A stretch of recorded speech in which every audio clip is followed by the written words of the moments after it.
Okay.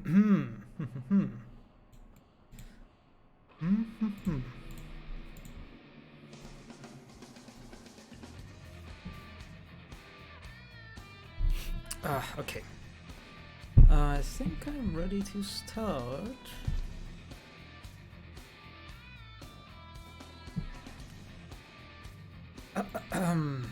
Okay.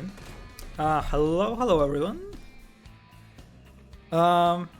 Yeah, it is a Saturday. Is it Saturday? Yeah, it is Saturday today.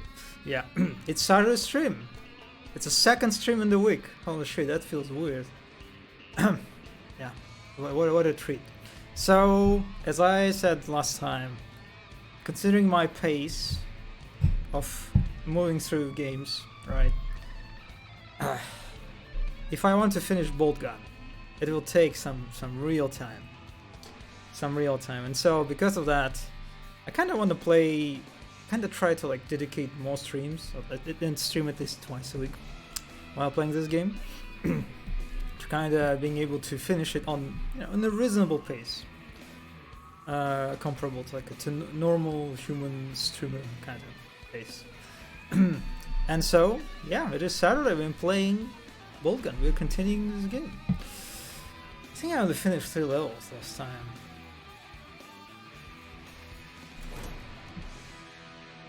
It's just, actually I don't know how many levels there are in this game.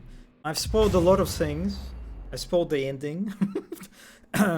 Which is, I mean, that's not really a big thing considering what kind of game it is and how it treats narrative, but still. Okay, we have, you're entering Silent Martyrs. The only available route is through the Habs Mausoleum. Okay, so we're in some sort of mausoleum, some sort of area that belongs to like of religious, I guess, importance. Yeah, tread carefully to the sacred bones, Okay, I want to say that I am very happy with the reception that this game got. Like, if you look at Steam page, it's overwhelmingly positive. Actually, let me see how many. I think the last time I checked there was like 2,000 reviews. It's 3,500. It's I'm so happy to see this game receiving so much praise and so like positive reception. I don't know. Is it the game? Is it the Warhammer 40k game that we've been waiting for? Maybe it is. But anyway, here we are greeted with a beautiful vista. Again, I really like how, I guess in a sense you can say that this is maybe the source of this kind of treatment of vista through showing it in a basically a silhouette-esque way. Not just esque, it is a silhouette. We can't really see any details. The windows, great. I like how we can see them quite clearly. Maybe there's some technical. Hello, buddy. I forgot how this server skull is called. God, it's so weird that this is like a server skull that belonged to Drogon, which is like an Inquisitor from the first Space Marine. I'm kind of sad that the first Space Marine didn't introduce any server skull like that, right? Yeah, they kind of had to invent this one. I mean, they probably, Dragon lore-wise probably had server skulls, so that at least I'm not complaining about lore or something like this. So yeah, I'm digging this silhouette vista. I guess maybe is this why we should dab this type of a vista, like approach, silhouette based vista, with accent on based. But anyway, yeah, let's just move on. We have some Nurgle corruption. I guess that's where I came from. That looks like the exegate, right? But like the opposite side of it.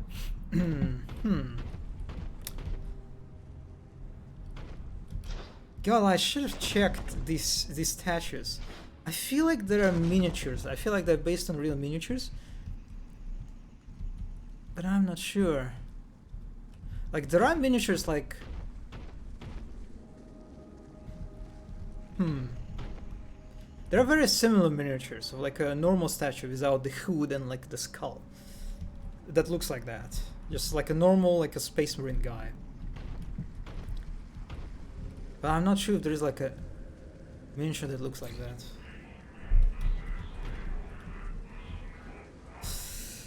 Okay, this area is quite open-ended, right? We have... I can go this way. I see some breadcrumbs. Or rather, I would appreciate this beautiful monument, I guess you can call it. Oh, this looks beautiful. Recently, and by recently I mean like yesterday, or maybe like a few days ago, last week, or rather not last week, this week, there was like a Reddit post that was released from the, I think, lead designer from the studio who made this game, right? Oh my god, what's the name? Digital Auroch, I think. God, that's so embarrassing. And well, also it's embarrassing that I forgot his name, but he basically made a very short, well, in my view, I wish it was longer, post about how they made 3D models, or rather sprites, for this game. And in the beginning of the post, they kind of mentioned their sort of approach to visuals, or rather like the whole art direction, I guess you can say, of this game, and how basically how I've been talking last time about, like, I guess 2 different approaches that you can take in making, when it comes to making video game that evokes retro aesthetics. The first one is like very sort of purist approach, right, of following the design sensibilities of the old games, like almost to the letter, and even like try to replicate the limitations that the game had, right? And the second approach is more liberating one, more liberal one. Oh, that's a good way to use the word liberal. That comes down to basically figuring out like the core elements that constitute like the experience that these retro games provide and players praise for, right? And then on top of this like core experience that you figured out, you build on top, right, using adding a more modern like quality of life features, maybe you can say, or just adding elements that are, you know, accepted in modern design conventions. And these guys definitely, this, like, in the beginning of the Reddit post, they literally told the guy, the lead designer, he literally like described the second approach. So yeah, this is this is what they decided to go for. And yeah, as I said last time, I'm kind of myself in favor of the second approach. This interesting question is, as I've been thinking about, what is a good game that represents the first approach? And honestly, I'm not really sure. I am... Like, what game, like what retro game you can consider, like Boomer Shooter, for example, that kind of follows the purist approach? I am not a very big Boomer Shooter expert, but I can't really come with one. Which makes me think, maybe... Oh, there are probably some indie games, at least. More obscure ones. But I feel like maybe it's just a false dichotomy that I stated. And most, like, absolute majority of video games that try to go for retro aesthetics, Boomer Shooters included, all of them just use the liberal, right, method. Anyway.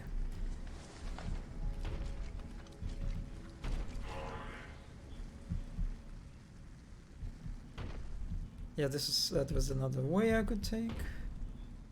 Oh, wait a second. There is a building on the left that I can go for. And on the right, oh, okay, I didn't even notice it. It's kind of obscured, right, a little bit. You can see the ladder, not the ladders, the stairs. The left one, you can actually see there is something. Yeah, breadcrumb. Okay, let's go inside this corridor. Again, I really like I think previous level had very similar start of like you navigating these haunting, deserted streets, right, of this hive. I'm calling this hive. I don't think it's a hive, right? It doesn't look like a hive city, because hive cities, they're just like enormous, gigantic. They're completely nonsensical in their scale. So it's more like just like a isolated, maybe like urban area, some sort of.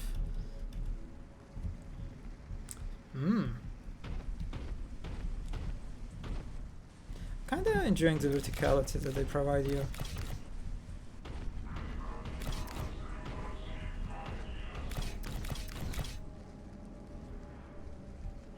I kinda wanna take the high ground on that bridge.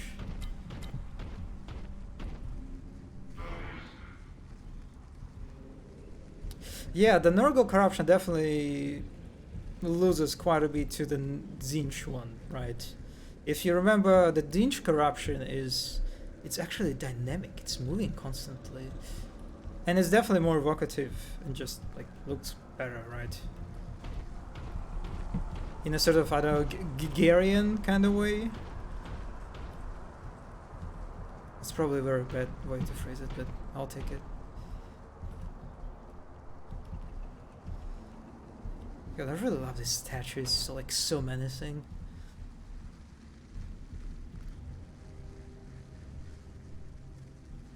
Okay, that looks promising. Okay, alright. I got started a little bit by this cute Nurgle creatures. Oh! Okay. Okay, maybe this is a little bit too much. God, these guys, they're just... I've seen people being quite happy with them. Okay, maybe it's time to... Plasma gun, let's see.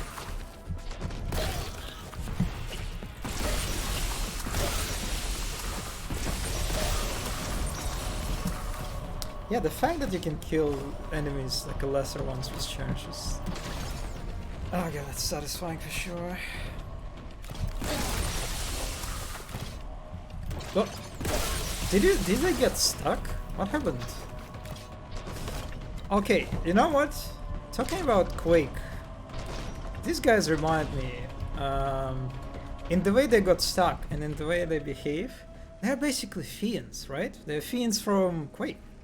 Or demons, whatever you prefer. I guess demon is more appropriate for this game, to use the term to use. And as I mentioned... Wait, what? When I mentioned that, I think it was Hrot stream?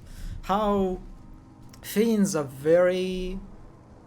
I like their design. I like this relentless, kind of like classical, maybe you could say, an archetype of melee enemy that constantly pursues you, right? But the problem with these fiends in Quake, that I encountered for sure, and I've seen other mappers encounter, is that they're very... they demand a lot. They're very sensitive to the environment. You really need to make sure that the spaces accommodate them, metric-wise, adequately. Otherwise, these guys will get stuck, and this is on you. You know when this happens. I definitely mistreated some of my fiends that I put in my Quake maps. I'll tell you that. I will confess in that wrongdoing. So these guys, I feel like they just got stuck in the same. Yeah, that behavior of them. I don't think they were like so scared of me that they're like hiding behind this monument. I don't think this would happen. I think they just got stuck. Poor Nurglings. Yeah, but anyway, that was a nice ambush encounter. You know, kinda, it's interesting how it's kinda nice how you can create a memorable experience and engaging encounter just by spamming a lot of enemies of the same type. You know, sometimes it just works. They just spawned a lot of Nurglings, and I got overwhelmed and also a little bit startled. So yeah, that was good. That was a good sequence. I also feel like I lost a lot of contempt because I'm an idiot, but I'll take it. I guess what I dislike a little bit about the way they kind of scripted the beginning of the ambush is how it got quite confusing where the Nurglings spawned. I think some of them spawned below, but none of them spawned in front of me. Or maybe like I got distracted by the ones below and decided to run, like to backtrack.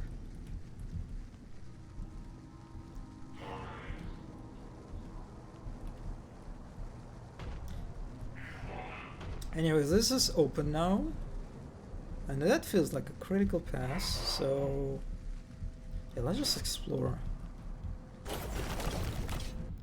Something tells me there will be more combat in this area. It's huge, it's interconnected. Oh yeah, I can see the gate. Missing key, the magenta one.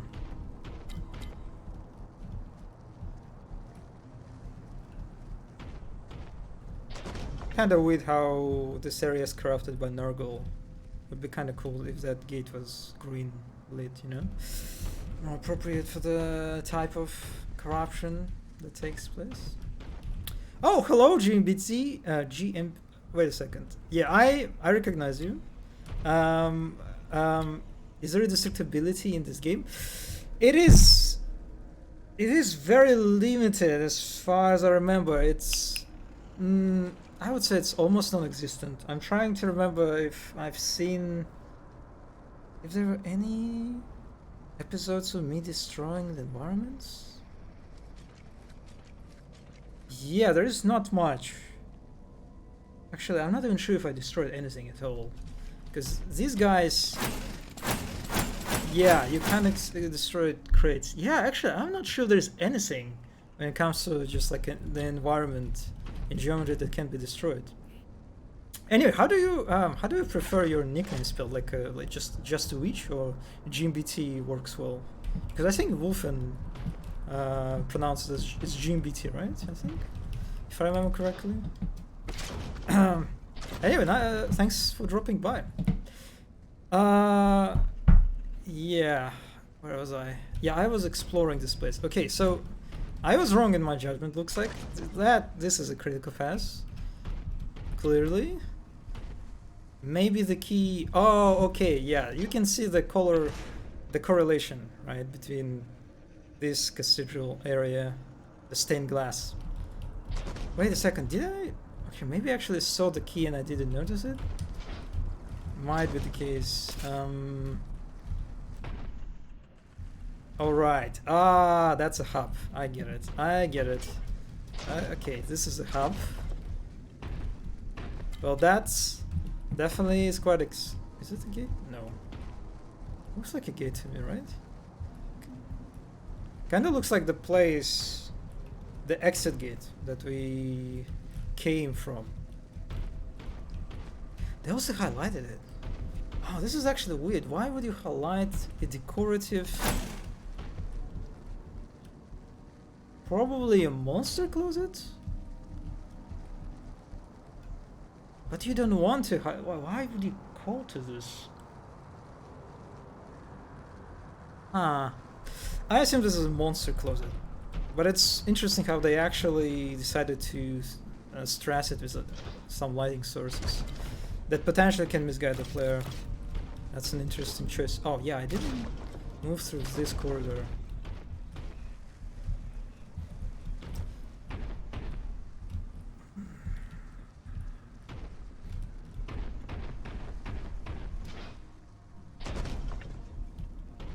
Okay, I got the key, but it was the red one. This is why I didn't...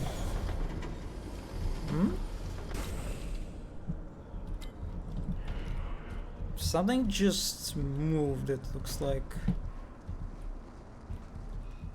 I think so? That's a weird sound. And I feel like it came from that gate. Oh, okay. Alright, so it's like a secret gate.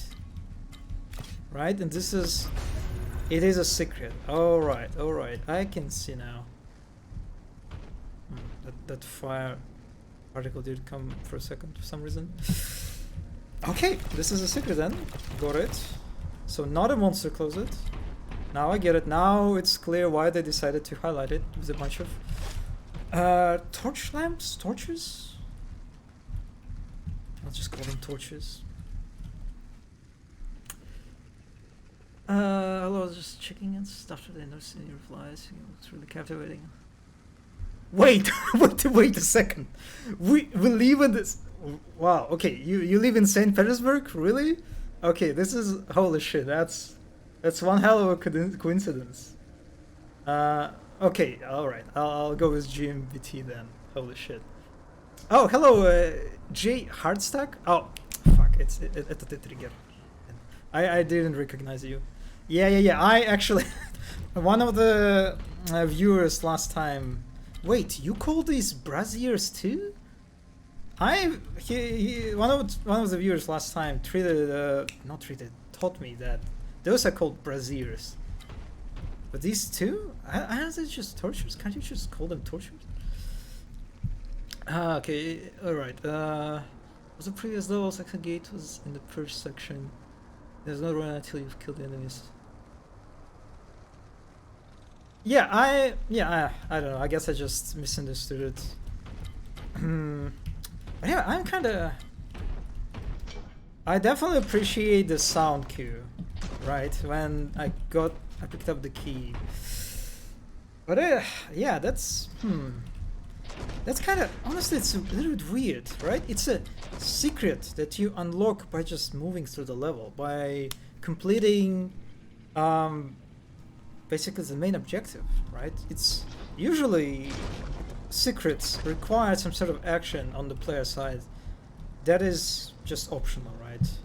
Whether it's just finding some misplaced texture that is actually wall, right, and interacting with it, or something along those lines, or like shooting some shootable buttons to open. Secrets so far been quite, actually, speaking of secrets, in the first levels at least, they've been quite underwhelming.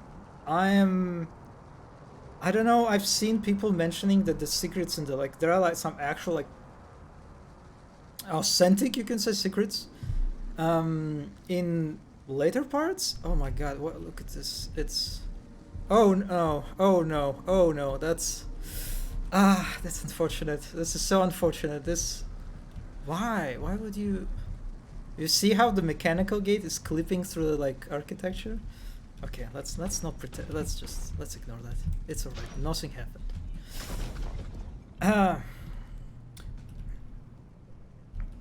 So GMBT, have you played the game? You mean the Divine Shape, right? The one that I pinned.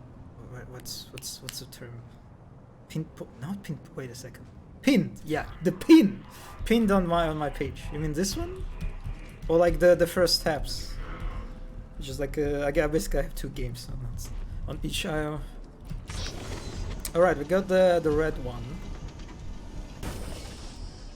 Red light definitely looks more appropriate for the Imperium setting. Yeah, this level, it was just one ambush encounter and that's it. It's silent. Oh, okay. Look at that. Look at the change in color. And we're back.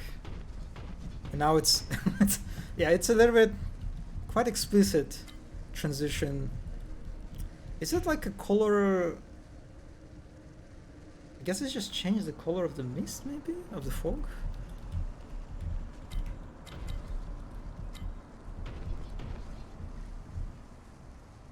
Honestly, I'll say that I don't mind. I mentioned on many occasions last stream how this game, when it comes to its environment art, the density of the details is just like almost every room is a painting, you know? It's just so pleasant to Well, that ceiling is a bit barren, but look at that chandelier. Can you even call it chandelier? It's a fucking cog with skulls attached to it. Which honestly feels like it is what Adeptus Mechanicus would do, right? But this is not Adeptus Mechanicus area. Actually, I could play anything, but I'm on my cast card. Yeah, the Windows GigaChat prevailing once again. Do you wait a second? Do you even have? I mean, you have Steam, right? Steam is on Mac. Exists, I think, right? If I remember correctly. But I guess like the list of games is very limited. Secrets are pretty simple so far. Yeah, this is one. This required backtracking with all the previous ones, which is a bit. Science kind of this level. Yeah, that's definitely makes sense. But I guess I just appreciate how they. I mean, I don't know how big it is. I'm just in the beginning, and I'll probably will return to the hub, and there will be some fighting in the hub. So I assume they won't waste that space for sure on like one encounter. So, by the way, how far did you come? Did you finish the game? Oh! Okay, I got under some crossfire.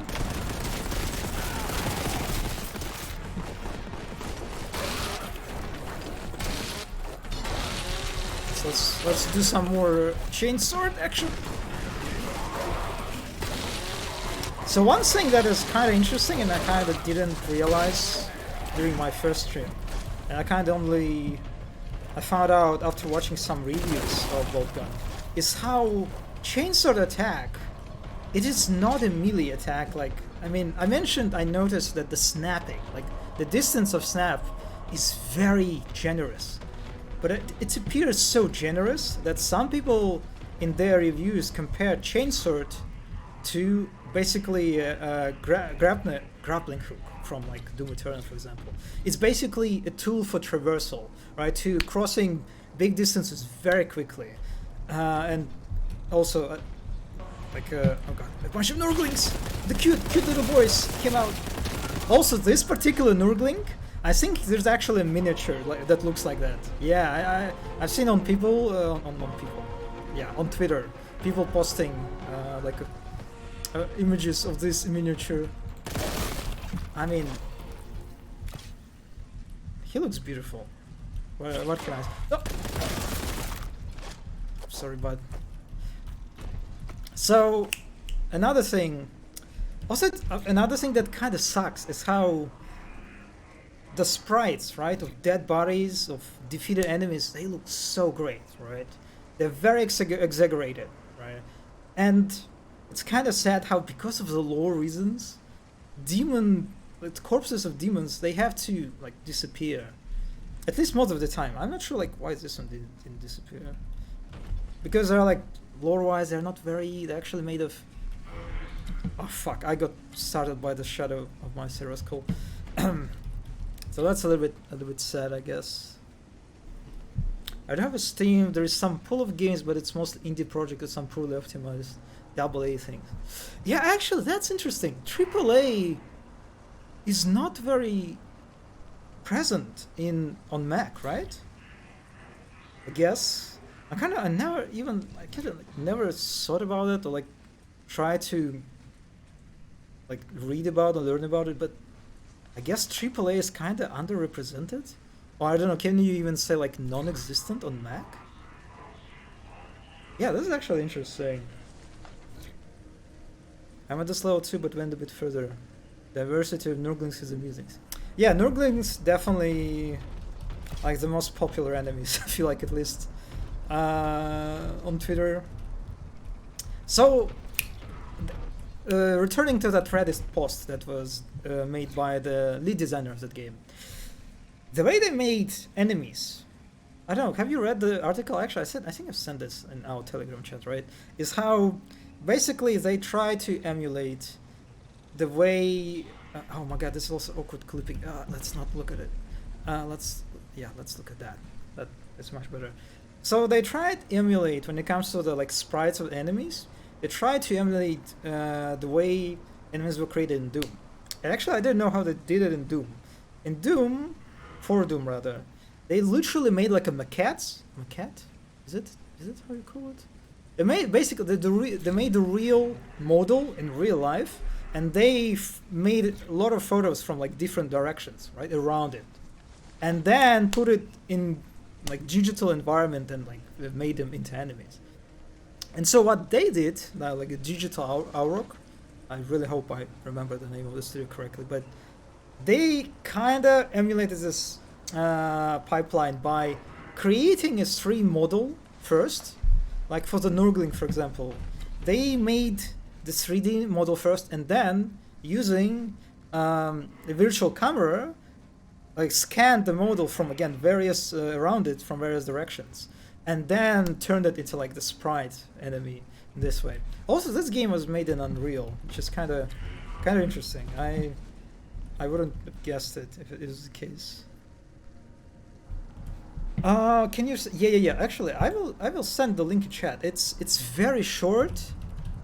And I'm kind of sad that I wish they would.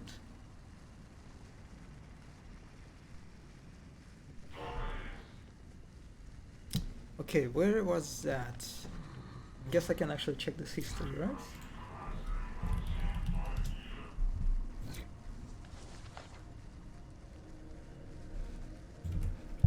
Yeah, this is the link. You can check it out. It's very short and just a kind of interesting trivia. I don't know if this is like the normal pipeline for creating sprite enemies like in games like that. But yeah, here we go. Despite having powerful processor, most of the macOS devices don't contain any video graphic cards. Hence most of the okay, yeah, that makes sense. I'm completely ignorant of how it's just like an alien world. How the whole Mac platform operates. Yeah, damn. That's just sad. I wouldn't be able to exist like that. It got worse after the ARM transition to. There's almost no native games in Windows book now too. You know, actually, this is. You know, I feel like these statues don't really fit well. They're so big for this place. They're literally bonking the ceiling. Right? They definitely feel quite uncomfortable in sitting in this place. It's kind of funny. They kind of even a little bit attract your attention to the ceiling, which is not a good thing because ceiling is definitely not the best part of this room. Okay, anyway, let's try to progress the game. Okay, let's actually. Is it the right Aquila? Yes, yeah, that's the correct one. The right Aquila of Imperium has an eagle. You can see in the left head of the eagle have an eye, like a dot. So this is correct. This is a very important detail. As a Warhammer 40k dev, I tell you that.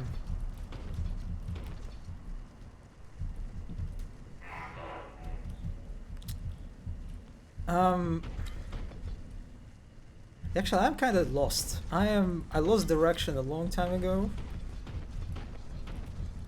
I'll just wander around. This is definitely like every corridor just looks the same, so it kind of blends together. This way? Yeah, looks like it. Wait, no, this is where I came from. Ah, fuck. Wait, did I? Was there like a key that I picked up and I didn't notice it? Let's go on the left. Okay, yeah, this is. I don't think I went there.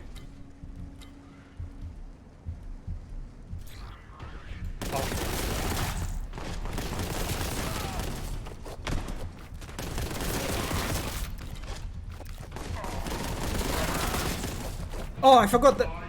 Yes, the taunting. Wait, what? Why the music is so?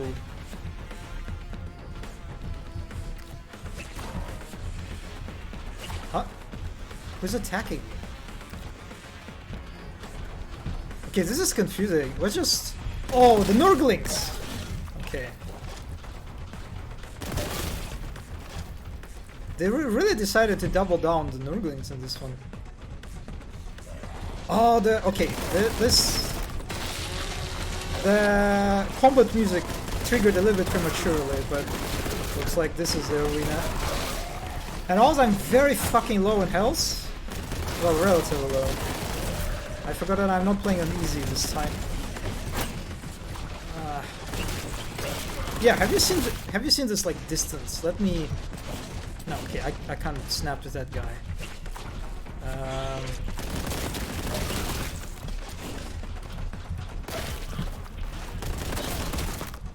Let me... I just chainsworded like the dead guy. No mercy.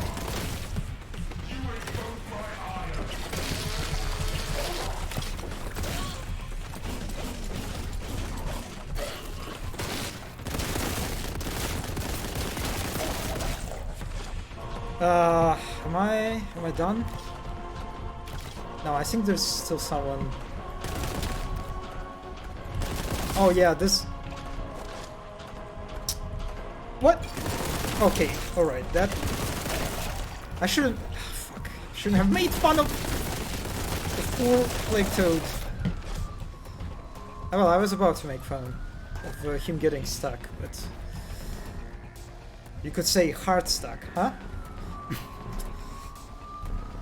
I wonder what the lore of these statues. They resemble Age of Sigmar somewhat, and their weapons aren't really 40k-ish. I don't think they use straight swords and shields, even the Great Crusade. They look like Space Marines to me, right? The armor definitely resembles Space Marines. The statues themselves make me think of the burial world, you know? There's like the death theme attached to it, so which kind of makes sense. I'm in some sort of like catacomb. It's mausoleum, right? The mausoleum was mentioned. That is like the mausoleum area. I mean that looks like a power sword to me. A bit maybe a bit scaled up because like the statue is big at all. I don't know. That looks like a sword, and the shield. Well, Space Marines have shields. At least like Primaris Marine for sure.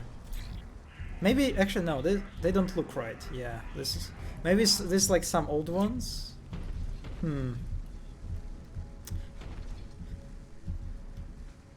So yeah, the sword looks like a normal power sword to me. Oh, the key. Thank you. I didn't even notice it. Wait a second. Thank you for the guidance. Where did I come from? I came from that place. Yeah, I guess the way like, man, it's so uncomfortable being like at 7 health. Also, you can see how like it's quite hard to see, right? The bars are quite thick. So seeing the key behind them, and there's also like this brazier. Holy shit! I forgot how to spell it. Bit obscures the player's line of sight, and of course like the main factor, there are tons of enemies around in this place, right? So I guess I didn't really try to sort of show the key first.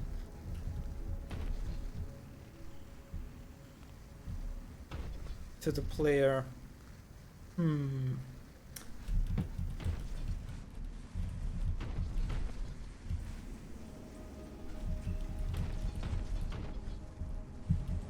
Well, at the very least, I'm digging the verticality.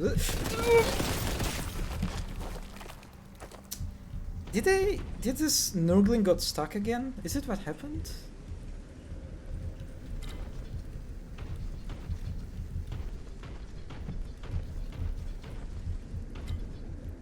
Yeah, this arena. Oh, I think that's some healthy breadcrumbs. This arena really gives me the vibes of like Doom Eternal level design, you know? How I mean, it makes sense. The Boltgun definitely takes a lot of inspiration from that game. I can easily imagine like putting this geometry into like Doom Eternal. They have level editor, right? Oh, actually, am I thinking the Doom 2016? I think, yeah, it is like the first Doom that the 2016 one where they had level editor. I think. If I actually no, that did Doom Eternal have a level editor? Oh god, my memory. But anyway, you could just easily put this into a new Doom, and it would probably play fine. So it's kind of funny how this arena can translate well into not just Doom Eternal. I would say just like any, like Ultra Kill, for example, probably fit well too. Also, I really dislike this red, like ketchup, cherry, I don't know, jam, whatever, post on-screen effect that symbolizes my low health situation. I mean, it's helpful in a sense, right? That it tells you that you're in danger, buddy. You should probably pay attention and be more cautious. But in a situation where there is like, I explore this area. Okay, yeah, there is more. Wow. Guess I'm just blind.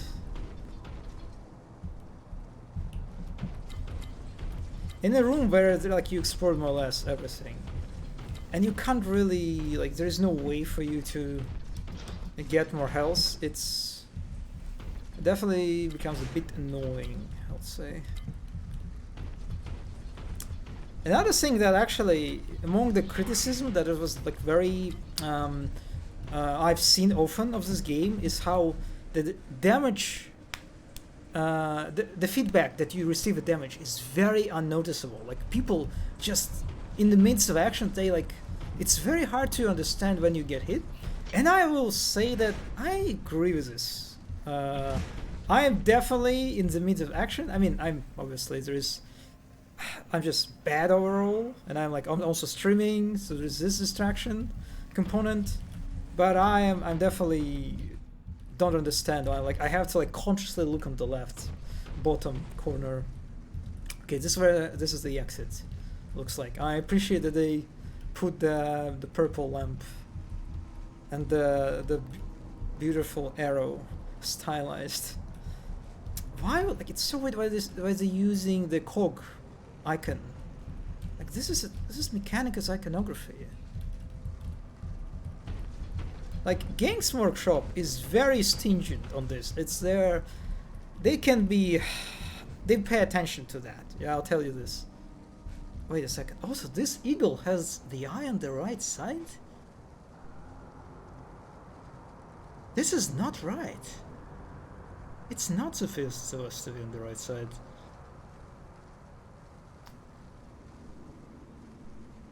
The red circles are more reminiscent to 2000s era music. Red circles? Wait a second. You mean the on-screen effect? It is on. I mean, it was also quite common. Let's say, to some extent, at least if you're talking about Call of Duty series, right? The Modern Warfare, I think, definitely had it, and at least some titles that came after Modern Warfare. I remember that the games before that had this kind of UI design, which is when Modern Warfare came out. 2009, 2010, around that time, maybe a little bit earlier. But it definitely, you can, in a sense, you can say it was a very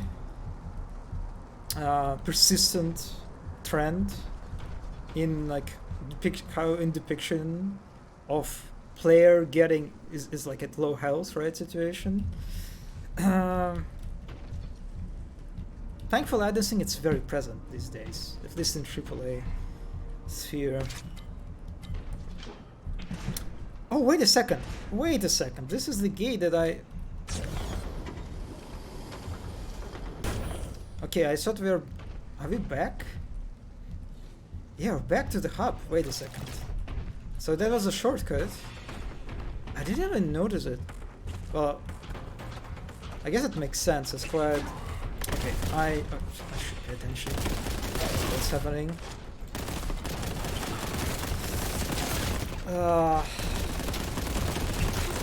Oh my god, the toads are fucking me up. They're super cute. They're basically plague toads in Boltgun. They're caco demons, right? Because of their cyclopean. This is a very bad spot to fight this projectile enemy. Ah, Captain Titus reference. Nice. Yeah, plague toads are basically cacodemons in a sense. So that gives them a lot of bonus too, I'd say. Though the problem is another problem that you can cite or state or argue with this red ketchup, cherry, whatever jam effect is actually, at least in case of games like Boltgun, right? They're very high action, very chaotic, very messy when it comes to like combat sequences. Arguably, this effect doesn't even help, actually. Like in the midst of action, you don't pay attention to the edges of your screen. You pay attention to what is in the center of your screen, right? So, like for this reason, for example, I think Hazama Queen, like an indie game that I played recently, it was like a first person, also like very good, like action, very shooter, fast paced too, where they literally put health in the middle of your screen, in the frame like of a circle, that you could see right in the center all the time. That your health depletes. And if you're low on health. Okay, so we can open that gate now. Okay, we have... God, this is so weird, like why... Alright, the enemy spawned. The way they trigger any combat encounters definitely feel very retro. Oh my fucking toads. Since it's very okay, let me kill the guy first.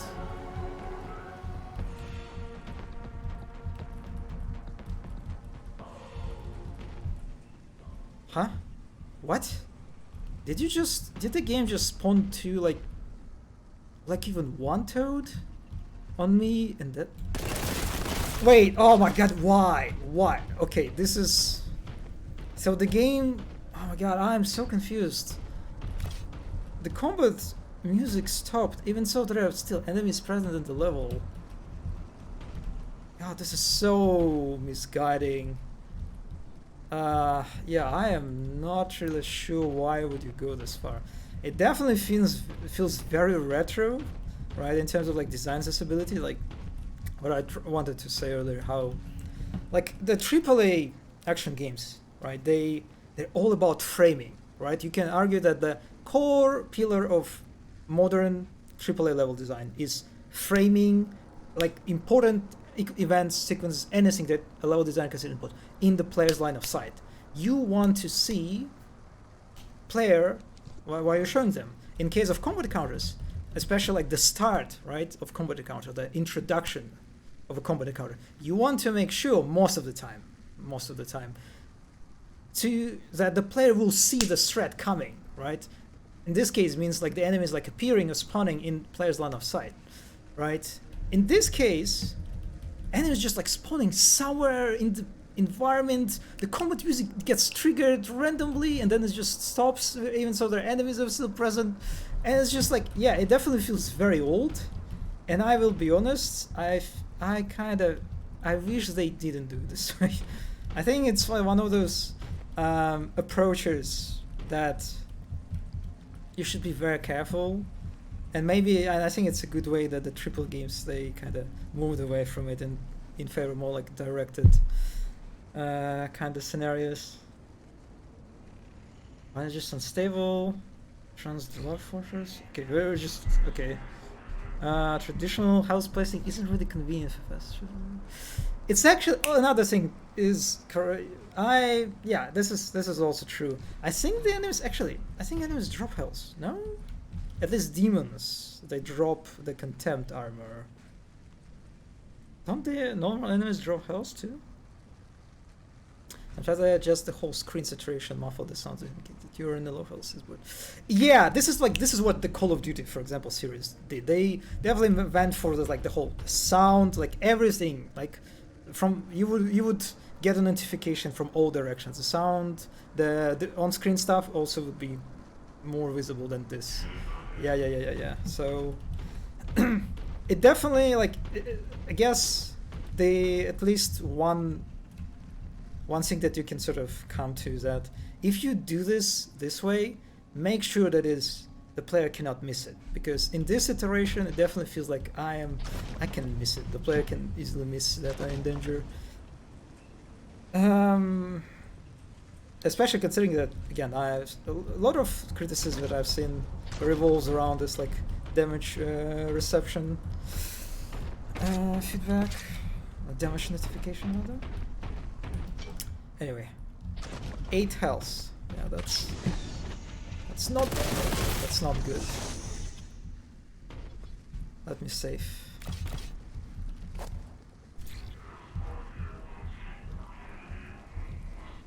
Yeah, okay. I keep being so confused. I guess maybe this is a Forge world, right? The Graia, the planet, and the Forge worlds are basically under the domain of Mechanicus, right? Adeptus Mechanicus. So I guess the idea that even so, that's like a cathedral, it's still under control of Mechanicus, and this is why their iconography is everywhere. Yeah, I kind of wish they leaned more toward this. That this is a Mechanicus stuff. This is their place. So far, it just kind of feels like the generic, cathedral Imperium environment. I really like how it was handled in Dead Space. The house was literally the diegetic, the diegetic approach to UI design, which is I don't know. Kind of, it feels like a bit of a dream, right? It is the perfect UI that you can strive for, the diegetic one. That is a UI that makes sense in context of a game world, right? To create as much immersion as possible. Because it's kind of, I don't know how I feel about it. I feel I kind of got a little bit more, kind of more accepting of that. But UI, in many sense, right, is kind of this necessary evil, right? That sort of stands between the player and the game, right? It kind of stands in the way of immersion, you can say. But it is you cannot do it without UI, right? You can remove it in as much as possible in some games, and some maybe minimalistic indie walking sim stuff, right? Examples, but even then you still rely on UI in some elements. So yeah, I don't know. These days I feel like I got more or less in peace. This peace, I can't. Wait. How the phrasing goes? Well, yeah, my English sucks. That's for sure. But I hope you get my point. Music has been confusing, but I like the old style of enemies not necessarily being showcased, especially considering that it's a hub area, meaning that there is a high chance you'll encounter these enemies. This is a good point. I guess the fact that there's a hub place and it gets repopulated with enemies, I get the idea. It just feels a bit. I think the music fucks it up for me, the combat music, because it in that instance I saw I'm in a actual encounter right now, but actually no, it was like a one plague toad and then music turned off, but actually there were a bunch of noise. Yeah, that I think the music is like the main culprit. Why it's a bit frustrating. Also, it had a no UI mode. I believe it looks cool on paper, but I can imagine. Yeah, the AAA games. They're it's pretty tough job. It's kind of like the sort of the one you can say maybe like the bane in a sense of like a way, well, like one sort of criticism that you can encounter of AAA games that lean a lot toward UI based guidance help, right? With markers, right? How and how even so a lot of these games they provide the option to turn off the markers. It's still very hard to navigate the spaces because the spaces were built right in mind with UI markers in mind, right? Like that the designers were making the space considering that the player will have marker on their like UI visible.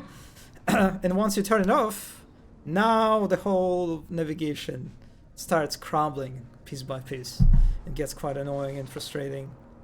So yeah, I guess it's like one good example of how the UI customization that some AAA games provide is it's a bit you can say it's a bit of a lie. It's basically like a lie in a way. They're like, yeah, you can customize it, but your game experience will suffer immensely because of it.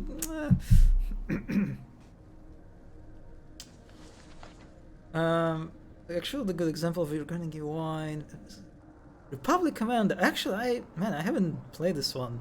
That's a pretty old game, right? I could have done this for Space Marines too, but I guess that doesn't really fit into retro style. Let me check it out for a second. What's that? Oh yeah, I see. So it's like the UI is baked into like the helmet, right? I mean, this is basically, you could do it for Space Marines. You literally have helmets, right? So you can... And I think actually, if I remember correctly, I've seen that from like Astartes review. You know, this like the very beautiful, like how do you call it? Like a short video piece that was made was by one guy, if I remember correctly. And then it's called literally Astartes. That shows like some Space Marine doing some cool stuff. I think in that, like in one of the reviews of that video and that work, I remember a guy mentioning how Astartes like literally see their like ammo count in their like baked in their like helmet lenses. So you can definitely try to do it, I think. In case of Space Marine, it can be quite tough because if you remember, the Titus is so cool, he doesn't wear a helmet. And it's like in general, a lot of unique Space Marines, they don't wear a helmet. So that's definitely not a universal solution.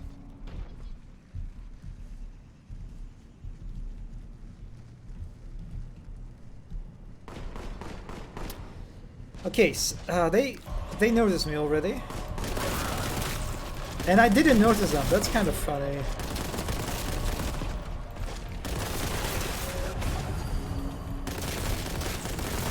I don't want to fight like that, but I also don't have health. So this cheesing is... It's... I don't feel proud of it, I'll tell you that. Oh, the grenades...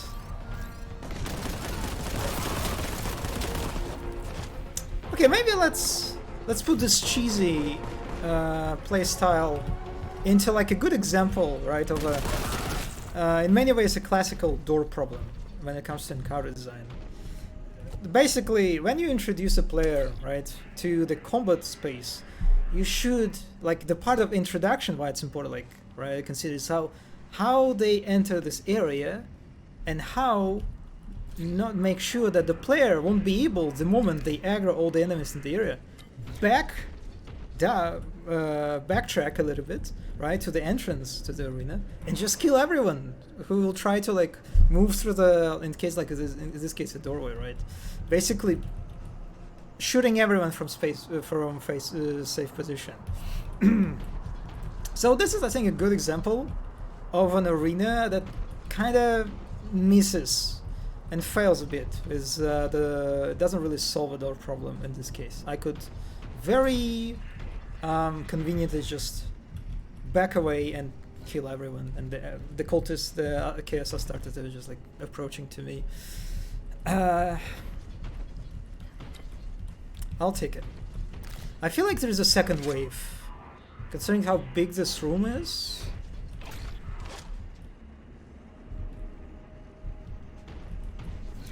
Reminds me of Battlefront when you play the traverse most of the UI inside it. Ah, fuck. Which one? Am I? Do I know the Battlefront game? That sounds very familiar. Oh, it's the. You mean the Star Wars one? Yeah, I haven't played the first one, the old one. They never wear helmets, but I'm pretty sure they do have eye augments, which can be. I don't remember. Do Space Marines have like eye implants or something like this? Maybe?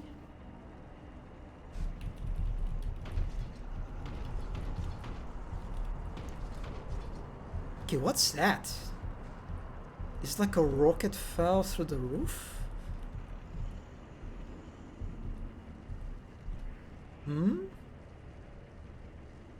Not really sure what the environmental storytelling of that accident. You know what? You know what I want to see? I want to see this game to show like the consequences of Grim Skull War. Basically the events that happened in Space Marine, the first Space Marine. Because it was like a devastating orc invasion of this planet, right? But I'm not sure if this game does any of that. From all the videos that I've seen, I haven't seen anything remotely. Oh, the medkit. I'll say that medkits look so sexy in this game. I just like the icon with the skull, the Empyrean stuff instead of the boring red cross. That is also like very hard to put in a game, right? Because like the actual organization will come after you, so you have to like put it in a bit of a different like shape and color. GigaChat, Warhammer 40k GigaChat, like have their own beautiful iconography. I wish I had UI in real life instead of Hellspark. I see my bank belts. Yeah, you know that is kind of. That makes me think about, from time to time I get reminded by existence and failure, well I guess you can say non-existence at this point, of those Google glasses, right? What they're called like AR stuff, which is, I don't remember what it calls, like additional reality? Those bar would have been nice to do. I mean, yeah, I would say Hell's Bar is that yeah sports some I don't know, especially like sicknesses, right? Like I don't know, cancer, for example. that would be super handy, man. Yeah, I don't know. Maybe in some glorious transhumanist future, if that ever will come.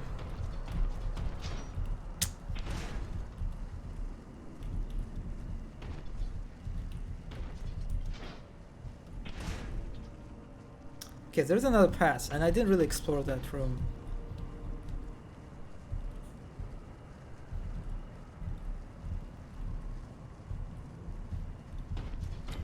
Oh, I forgot. I have grenades. Holy shit! I need to use this more. Okay, what's here?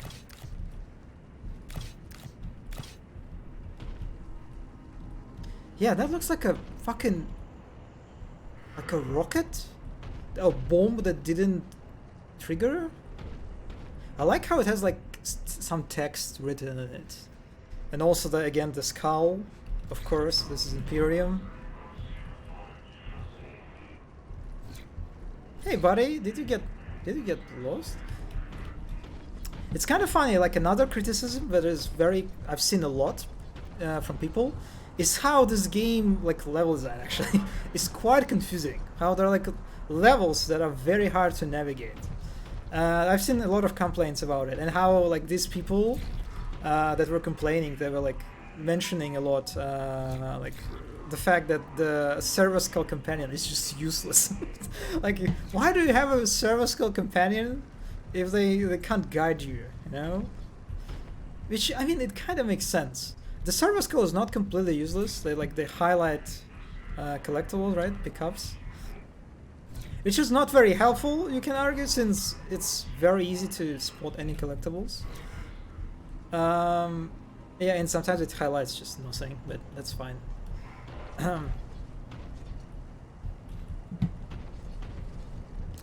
It is kind of interesting how companion AI definitely feels quite modern, right? It's not a Doom, it's not Quake. You don't really have companion AIs in those games. So I'm kind of curious, like how it was, like what the intention was behind putting it, since it definitely feels very limited in terms of like its gameplay function. It's very sexy. I like Server Skulls. I like this guy. He's beautiful. Don't get me wrong, but kind of just feels like they could do more with it. There was also an AR helmet from Microsoft. Well, yeah, I feel like I don't know. Are there like any modern AR like stuff that is still like relevant and still like in development, still hot? I don't think I've heard anything about that. It kind of feels like a bit of a dead end. It's an artillery shell, I guess, probably. Oh yeah, we've seen batteries. We've been defending batteries before in previous levels, so maybe. But who they were shooting? There is no invasion happening anymore. Like the chaos corruption is very localized, right? Yeah, that's a way that the skill doesn't help with navigation. Even so, in an entry cinematic, they could have said that. Oh yeah, this is a good point. Yeah, that sucks. That you could consult. Another thing that actually, a good point that I just remembered. Another comment that a lot of people who complain about level design, they mentioned that this game doesn't have automap, right? It doesn't have like Doom-esque automap, which it does feel a bit like a missed opportunity too, you can say. Maybe you can argue that making a AI companion that never guides you from any spot of the level can be quite challenging thing to do, that's for sure. But what is less challenging is putting a map, right? That player can consult. It should be completely in line with like retro aesthetics, you know, and design sensibilities. But yeah, there are a lot of questions.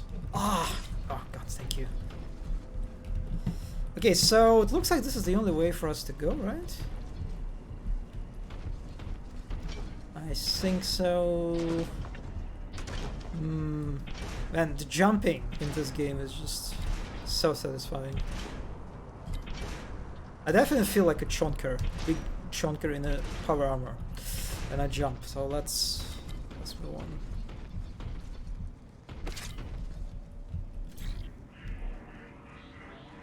Resting place of Imperial heroes found, isn't it?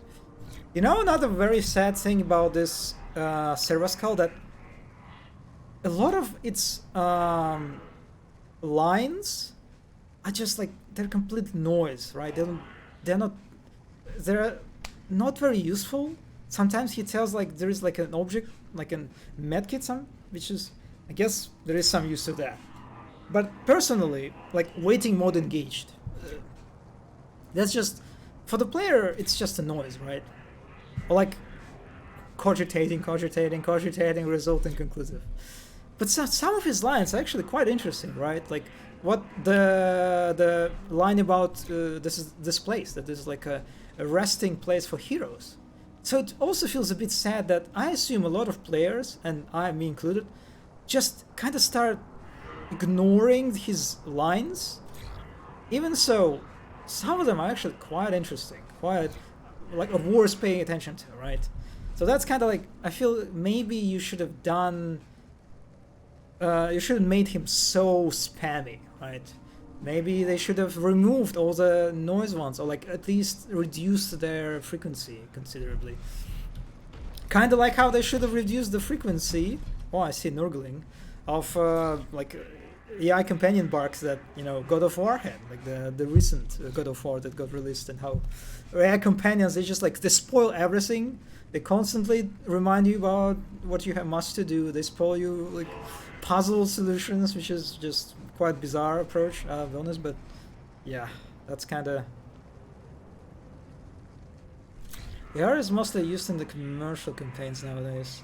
Like when you use your phone camera to see through. Ah, yeah. Actually, yeah. You were right. Yeah, that's. I guess this is the part, like a sphere that is relevant. Apple is also preparing to release the AR VR headset, but they've been constantly delaying it. Okay. I am honestly. You know, you remember those? There are like a bunch of videos. I think that are quite like common of, like a person, like imagination, sort of a person like putting these glasses on, and they're like their whole view, like they're driving in a boring like a subway train, but they put the glasses, and suddenly there's like the whole lot of shit is going on, like everything becomes colorful. They see a lot of like some information displayed, some cool and graphical things that are appearing to make like the environment look colorful.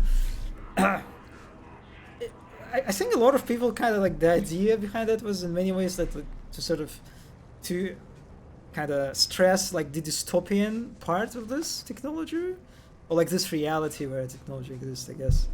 But I don't. I think this is very cool future.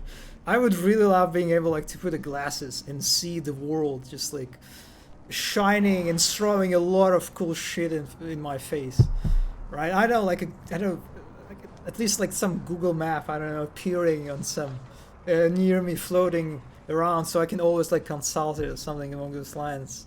I don't know. Depends on how you preserve this. Neuralink might be considered an AR technology.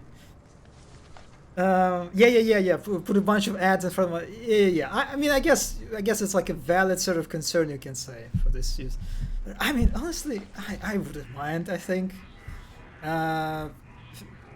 considering the benefits. Yeah, the Neuralink part. I don't know. I've seen recently this like the news that the Neuralink got like approved from FDA or something to use, like start the testing on humans. And I've seen like this video like of monkey or like a chimp using Neuralink device to like play video game on a computer.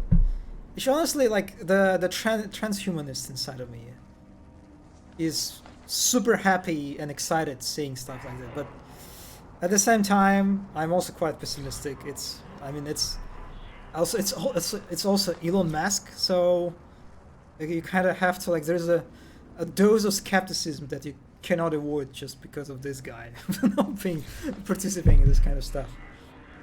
I think it is something dystopian to be honest. Some mundane things you just kind of make fun of, so it's a good example.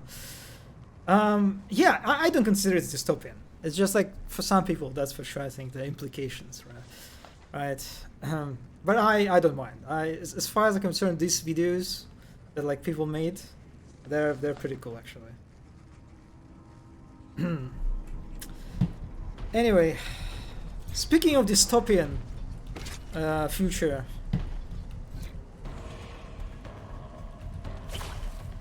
Oh yes, I forgot that actually there are Nooglings. This okay? Yeah, this level really likes it. It's Nooglings.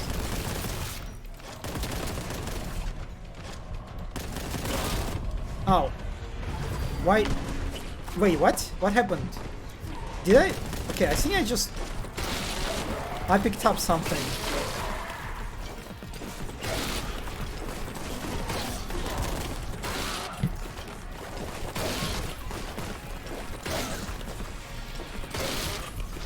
Man, it is a grappling hook. Now that I like know about this comparison, it's very hard to unsee it.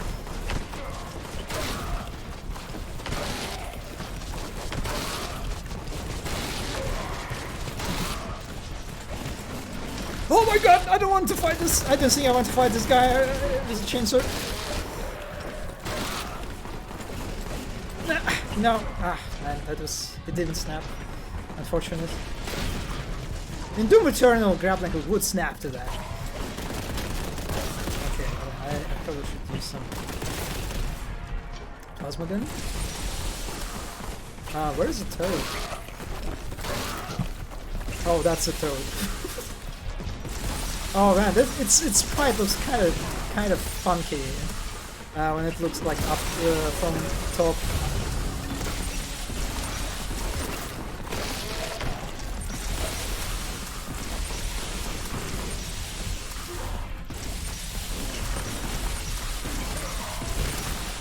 Oh, okay, I am actually kind of low health. Well, I had my fan at expense, at my health expense. Well, I'll take that.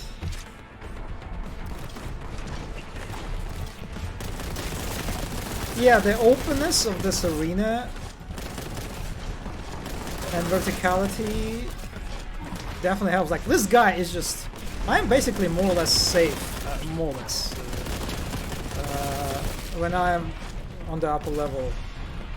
It kind of fucked itself, it looks like, by jumping down. Which I don't mind. You definitely won't escape it when I pick up some health.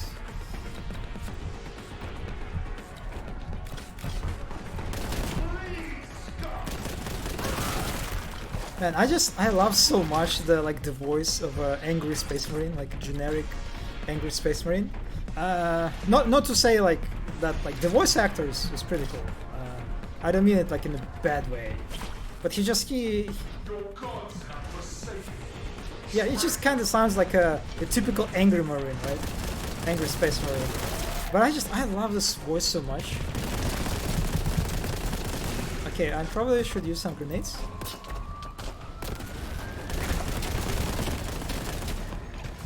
Yeah, this guy's... Are you dead? Ow. Ow. Ow, ow, ow. I'll say that the shotgun... Or maybe it's just the Boltgun is so... It feels so good to use Boltgun. It's quite effective. That I personally so far... I didn't really have a lot of an incentive to use a shotgun. Kind of forget about its existence. Actually, yeah. Oh no.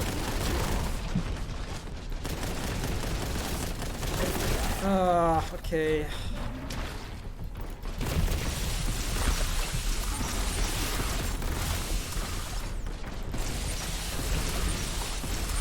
I'm missing all my shots. And it's also, oh my god, the jump. RAS actually, okay, good. This is... Okay, wait a second, what are you talking about? There are still cultists around. Yeah, that is weird. Why the game would... Did I kill him? You stabbed him... Okay. Alright, this is so confusing. Has blocked open door to proceed. Huh? It's so weird. Why?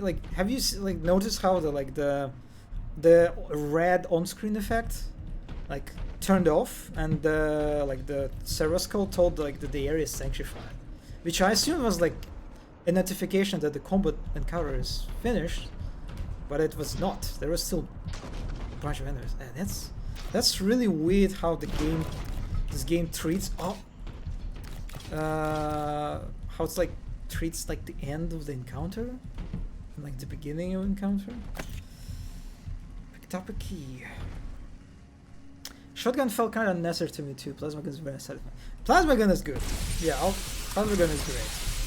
Very high risk, high reward weapon, right? You should be quite careful when you use it, since it has AoE type of damage. I think they did a good job with the fitting of plasma gun. And then the funny thing about shotgun in this game, that I think shotgun it's not canon. They added the shotgun weapon for this game specifically. kind of like they did it with Vengeance launcher for Space Marine 1. It's just kind of funny since it feels very underwhelming in this particular game. It definitely gets outshined by Boltgun and other guns in general. At least for now, I don't know. It's kind of it's just very uncharacteristic in a sense, right? Since super shotgun is like, it's a weapon, right? If you think about weapons, like let's say from Doom or Quake for that matter, you think about super shotgun first and foremost, right? It's like one of the staples of those games where you can say that maybe this game done the shotgun duty. Yeah, this is a really nice shield. Is it like the shield? Kind of looks similar to the shield that actual like Primaris Marines use.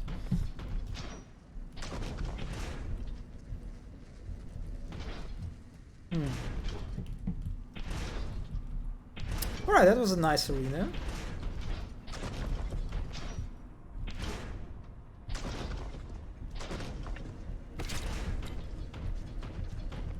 Wait. Did I? Oh, you're right. Okay, I didn't even notice. Yeah. Well, it looks like there is a distraction. There is a actual distraction in this game. We can destroy some stuff. Is it like a literal, like a bomb, like a rocket, artillery shell, like casually laying around? I mean, it's a Forge world. It's like what they do on the Forge world, right? They build weapons, and that's it for the most part. Okay, before I proceed, did I explore everything? Shotgun always reminds me of this old shooter, The Blood. I haven't played this one actually, and I haven't like seen much of playthrough too, so I'm a bit illiterate, unfortunately, when it comes to this particular like shooter classic. Is it similar to this shotgun, the Boltgun, or you mean like in general? Okay, oh, this is where I picked up the key. Yeah, man, every time I encounter like a symmetrical layout in this game, oh, that was a good landing. That felt very good. Whenever I encounter the symmetrical layouts in this game, I get constantly flashbacked about John Romero's remarks, how he hates symmetrical layouts, or at least how they hate it. Like they tried like moved as much as they could, like when it came to Doom, for example, right? And how he literally considered like if a level designer using symmetrical layout, it means they don't care about their craft, you know. They just here for the money, you know. That was this kind of like of criticism. I forgot to turn off the Telegram. I'm sorry. Did I turn it off? Yeah, I did. It's just hard to, in Boltgun at least, to kind of not get reminded of this. And I would say, like, what's the problem with symmetrical layouts, right? The very common problem, the basic problem, is readability of space. It is hard, especially when we're talking about old games where the environments are very barren when it comes to like visual details, right? There is an additional challenge of like navigating symmetrical spaces, right? Additional challenge of kind of for the player of like understanding where they are, right, in the space, especially when everything looks kind of similar, like in this case, right? And in case of Doom, right, especially in those times, it was definitely true that like symmetrical layouts can be quite problematic. That doesn't mean that the symmetrical layouts are bad or like you can't use them at all, but like it's understandable where Romero at least comes from.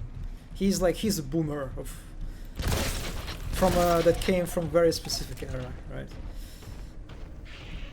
Ah, you mean the whole card? I guess you can argue that like one of the core pillars of boomer shooters in like not just old like classic shooters, right, FPS, but also boomer shooters. I feel like, right, it's shotgun, right? If you think about these games, you think about shotgun too. I'm not missing my shots. I just don't want to kill this guy, okay? Because he's so cute. Yeah. Can I make you get stuck? Like, can you like...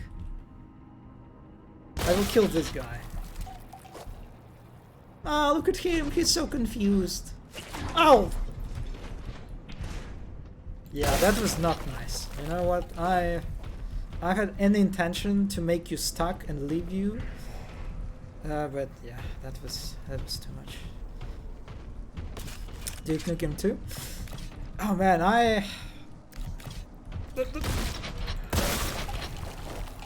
also kind of miss Duke Nukem. I definitely skipped it in my childhood. And the one that I actually played through was I think it was like the modern one, right? Well, modern is a very relative term. But I remember it had like quite modern graphics for its time. And I didn't like it.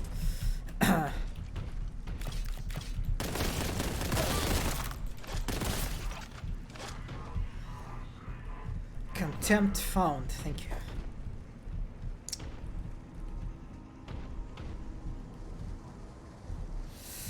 Yeah, I'll be honest. I definitely, at least for this level, it's kind of hard to navigate because environments definitely blend into each other.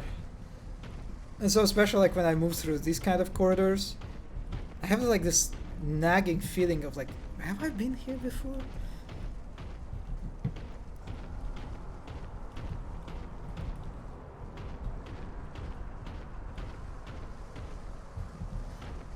And I definitely kind of feel a bit like aimless, directions, right? How, like, I'm moving through the space on autopilot, basically, right? Because I have to move as a player. I have to move through the place in order to progress. I don't have a specific goal in my mind, like where I'm going, why I'm going.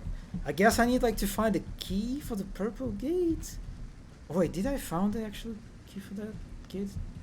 I think I did, right? Wait a second, what am I doing here? I guess I'm just moving forward.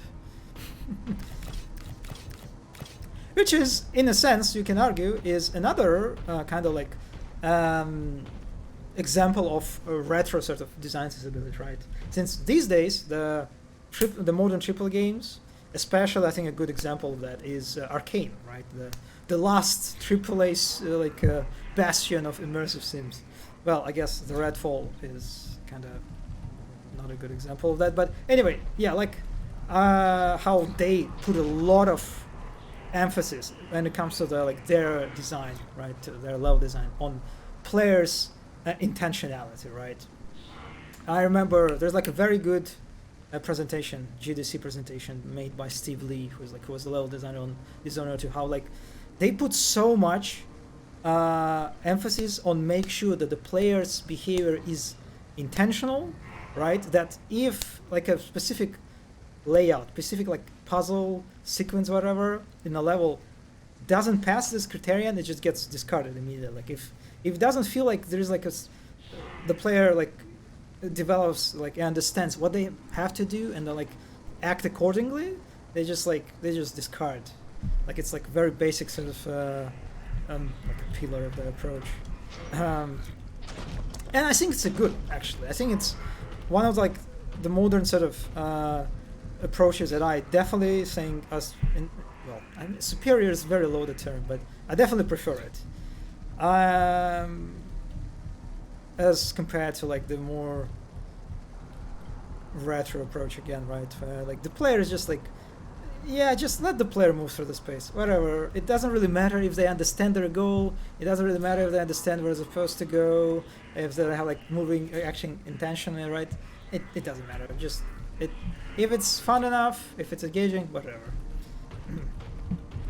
I think that Dickney was the first game that rendered a copy of Room to emulate the mirror. Oh, that's interesting. And now we have Insomniac Spider-Man that rendered to the house instead. Actually, yeah, that reminds me of the Spider-Man, how they handle the skyscrapers, for example, right? How there's actually, if you look at skyscrapers like windows, or like just normal buildings, right, like windows, you can see there's like a depth. You can see as if there is like a room inside each window, right? But actually, it's just like some I don't remember like specific like how they did it technically. Right, but some shader shenanigans or something. But it basically like it's just an illusion, right? It's a texture doing this kind of mirage stuff. Yeah, but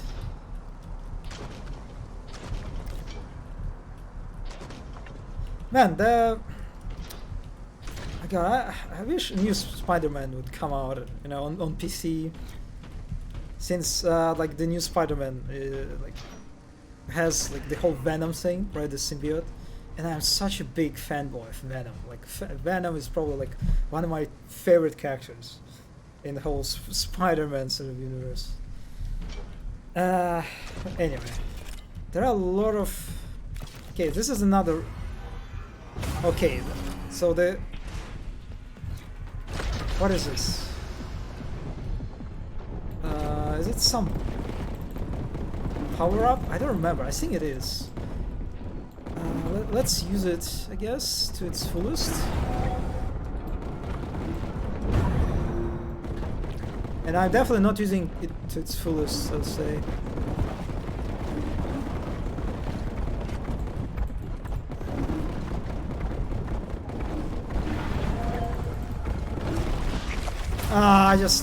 I should have picked it up later. I feel like all the like more important and significant enemies, yeah, they didn't come out yet.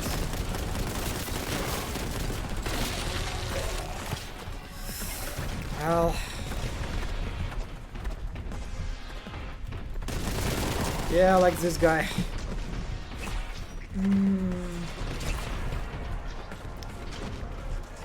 Man, they shoot a lot of projectiles.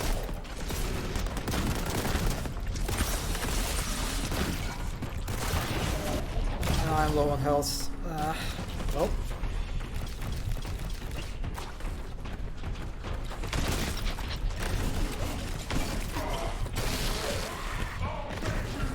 Yeah, time for some taunts. I'm on 4 health. That's awkward. I don't want to die from a fucking plague toad and Nurgling. No. Slime by lesser plague toad. God, this is embarrassing.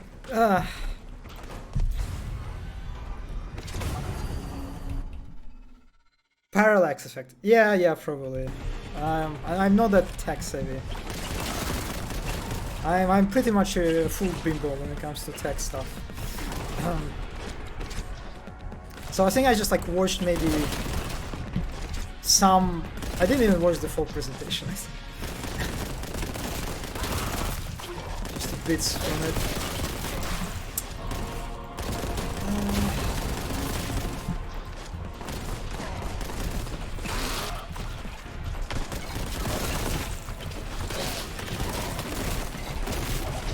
Okay, the big guy came out. I think it's appropriate to use it.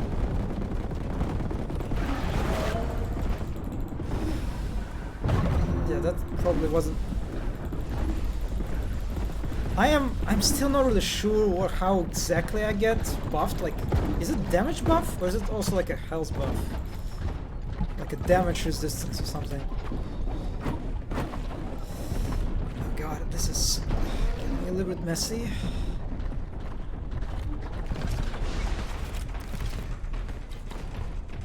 It definitely like the The plague toads projectile attack, like their pattern.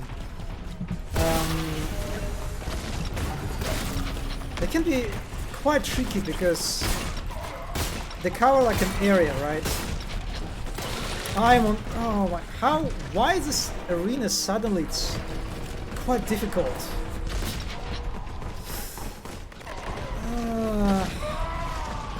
What is happening?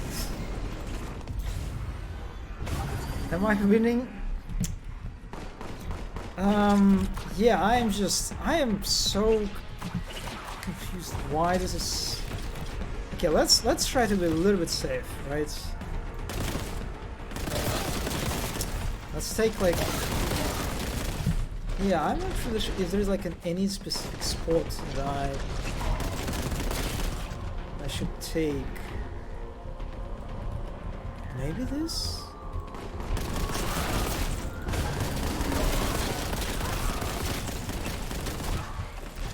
There are like a bunch of guys spawned right behind me. I wonder if the spawning is... Okay, I'm getting shot from upper level. That's good, okay.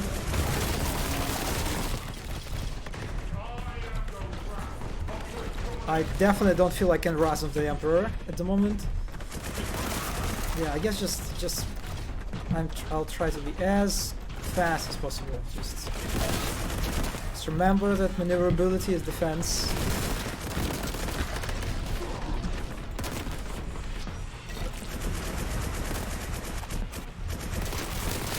Oh, I picked up the special ammo. I'm out of special ammo. Yeah, it's kind of tricky to avoid. These guys definitely force you to move, right? Because you can't really like strafe around. But, oh man, their tone. They have a sticky tone. So.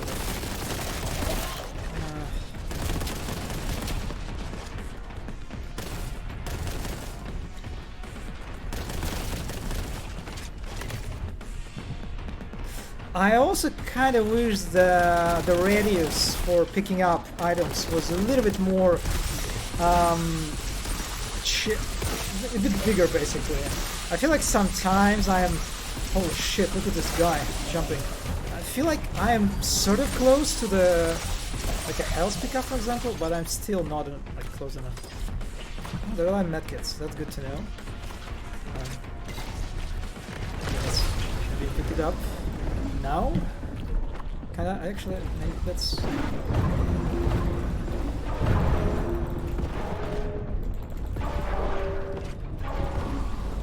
Oh, there's a Terminator. I'm not sure how like the most effective way to fight against Terminator yet. Ow, ow. Okay, alright, I should stop using plasma damage.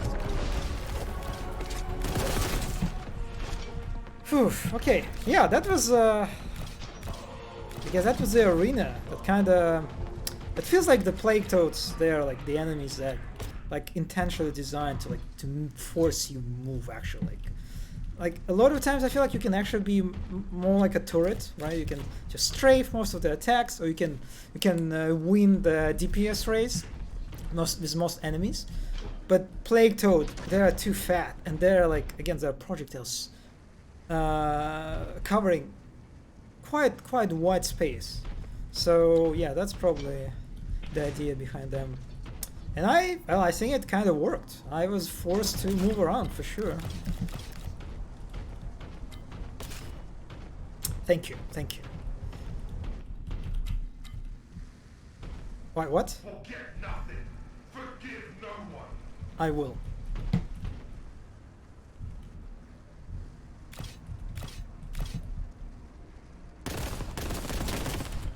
Oh, okay. That's I think the Plague Toad projectile. Looks kind of cute when you look it up close, right? Kind of reminds me of spermatozoid for some reason. But anyway, let's not dwell on those associations. Okay, where am I supposed to go now?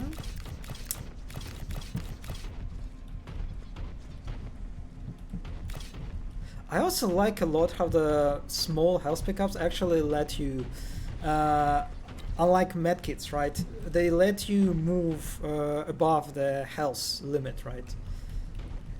It's such a, like a minor, right, health that you get in addition, but it feels good. It's still like it's adds a lot of like satisfaction, right, to the fact of like picking up otherwise like the most insignificant, right, a pick up.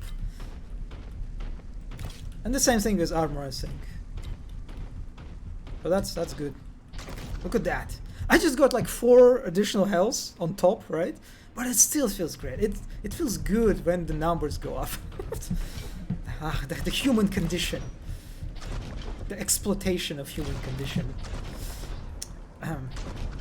Fruit would be I'm sorry, fruit.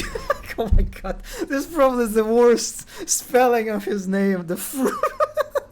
Fruit, yeah. Freud, and fruit. This is how the true Germans. Wait, what's he? Wait a second. Is he German? I think he's German, right? I'm not having a brain for it.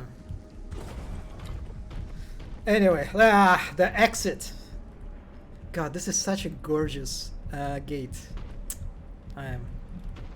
And I love how the brightly lit this space is, right? And good contrast too. I mean, I guess you made it to stand out, right? So the player could like basically as a landmark, right? Since the overall arena is dimly lit, more or less. So it kind of helps to help a player understand and locate the exit. But yeah, it just feels good, right? It feels very comfortable to step into like brightly lit room as compared to like other spaces that we've been moving through that kind of like darkish sort of. Fruit. Fruit, yes. Ashen. Oh, yeah. I guess. Close. I was close enough. Yeah, it doesn't feel wasteful because otherwise so much little health because... Yes, this is a good point too. Yeah, it's kind of like... I think it's like a very good... I think like what's the sort of what do you call it? Shigeru Miyamoto's approach to design, right? Or rather, how like a good game design must fulfill at least 2 goals, right? And I think you can argue that the minor like small health pickups and armor pickups kind of fulfill several goals, right? Is the way they work. Fuck, mystery secrets. Whatever. It's alright. We are not completionists. Not at all. Now entering Martyr's Crossing. This bridge connects the hub to the Magistrate Bastion. It's been heavily fortified against the demonic invasion, but is no longer under Imperial control. Push forward and clear it.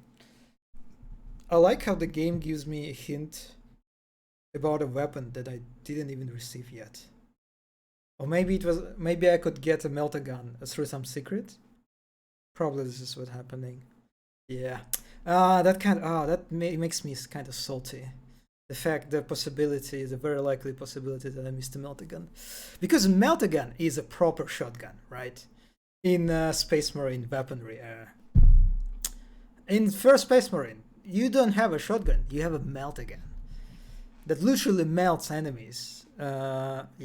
Well, we'll get to it.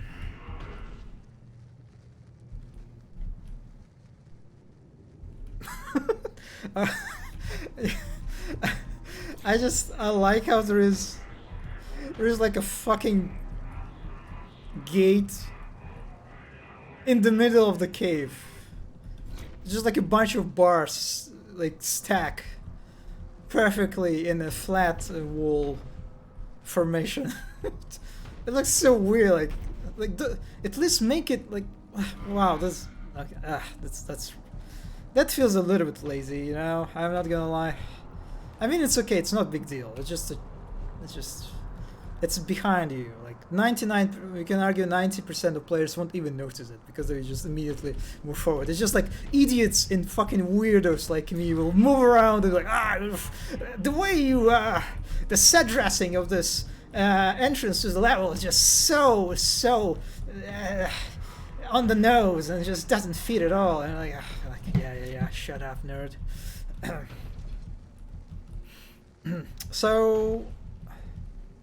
Yeah, it's kind of like, oh, I mean, the transitions between levels are so like drastic. Like a moment ago, we were in some cathedral area, right, in the mausoleum, and now we're suddenly in caves, some sort of formation. That's a bit, it's a bit disjointed, you know, when it comes to like the feeling of the space. It's like, it's kind of like, it feels the way like the drastic differences of environments kind of make it more like explicit or like more noticeable, the fact that I'm just like, I'm not moving through the world of Warhammer 40k. I'm actually playing through the set of individual separated levels, you know, that were made for me to move through. It's a horny job. I feel like I'm definitely, yeah, I'm stepping into this too. Looks realistic, reminds me of my house, actually.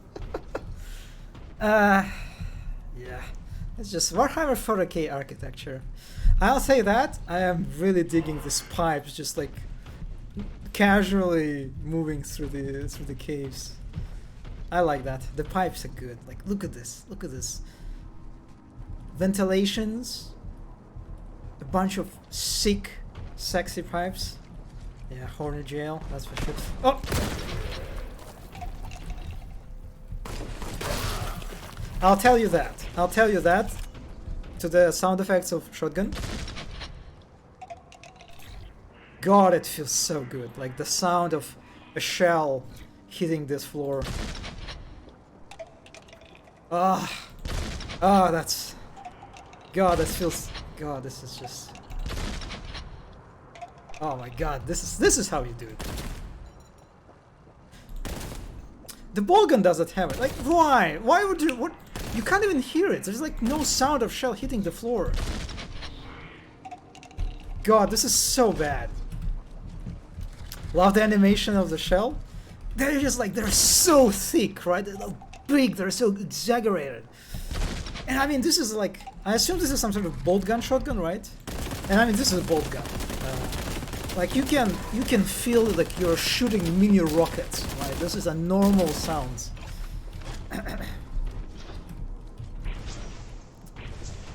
Oh my God, man.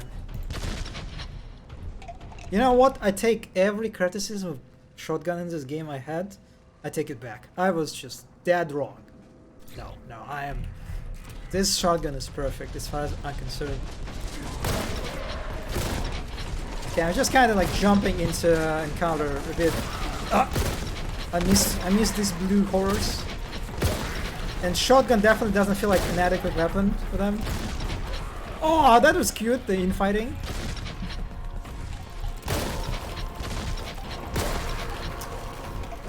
Hello, Flamer. Yeah, now we have they definitely kind of go for like switching between demon factions, right? Last level was all about Nurgle faction, and now we're kind of entering into Tzeentch territory, which I like much more. Like look at this corruption texture. Look at how it's moving. The eyes, the faces. I'm sorry for ignoring you, buddy, but I'll get to you just in a moment. Just look at this stuff. Look at. That just, it feels so good just to look at it, you know?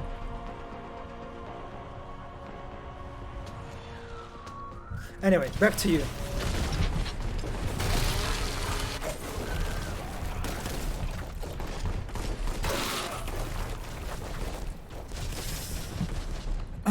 Okay, we are crossing the bridge, that's for sure. I'm definitely glad there's like change in environment. Any secrets behind it?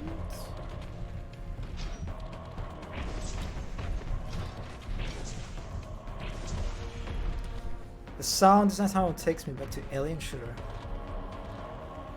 Alien Shooter, they were like... Wait a second, which one? You mean the Alien versus Predator shooter? I remember there was like one Alien shooter, right, that turned out to be a disaster. I'm trying like... there was like Alien Isolation, but it's not really a shooter. there was like very bad alien shooter that kind of. Ah, actually, there was another one that was published by Focus, the same publisher of that game, the Focus Home. A top-down game. Okay, am I? Okay, I need to Google it for a second. Do I know this game? Have I seen it? Initial release date 2000. No, I don't think I've seen it. I kind of like the poster for it. Anyway. Wait, it takes you. Wait a second. The shotgun sound takes you back to alien shooter. Like it had like a superb sound design. I mean.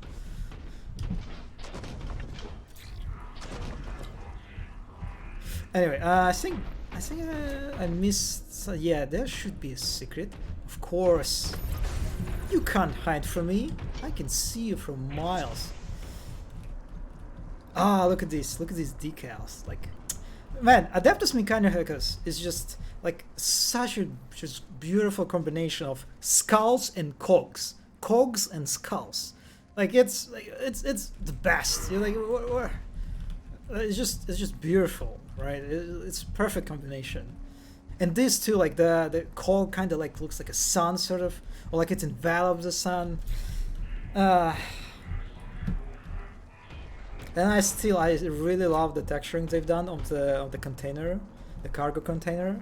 I've been like the last week, as we were like playtesting the Space Marine 2, like it's been like a constant flux, you know, of comparisons of like Space Marine 2 to Boltgun. Like, oh yeah, like in Boltgun, you know, they made this container look so cool.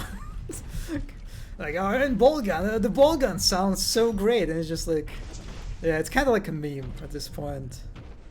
And I am kind of one of the big sort of driving forces of this meme, since I am.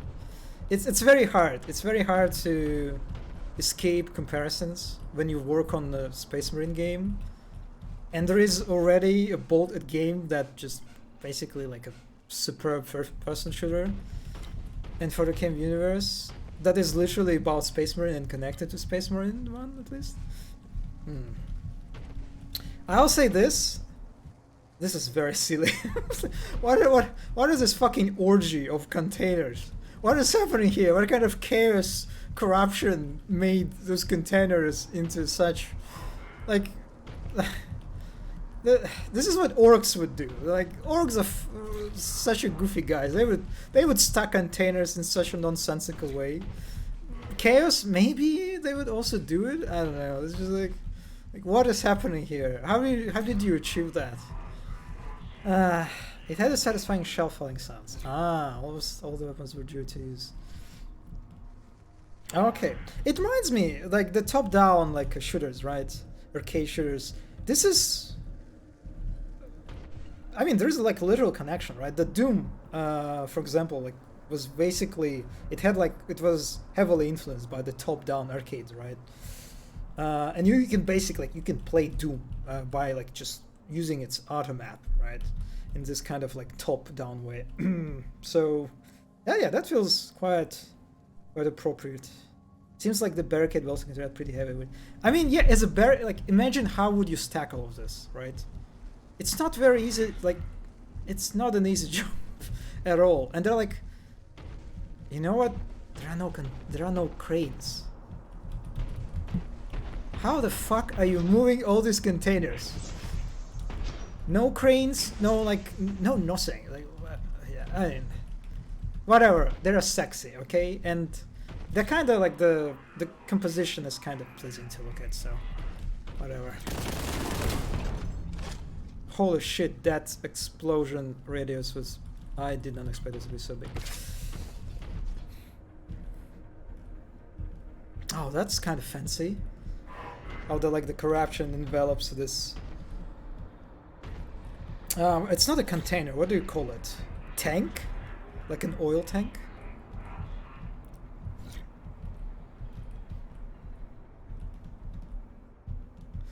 It has like an interesting sort of web effect, right? Like a spider web effect, just but like 100 times cooler. Hello, guys. Am I out of your range of attack? Why is this guy's not attacking? That's interesting.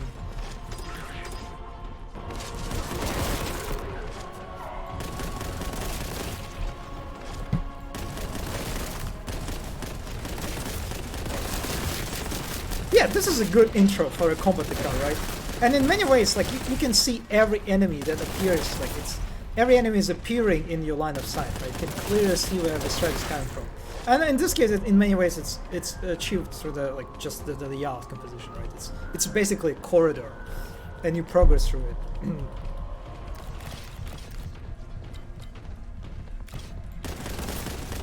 And also, I can spot enemies from far away and kind of like intuitively kill them.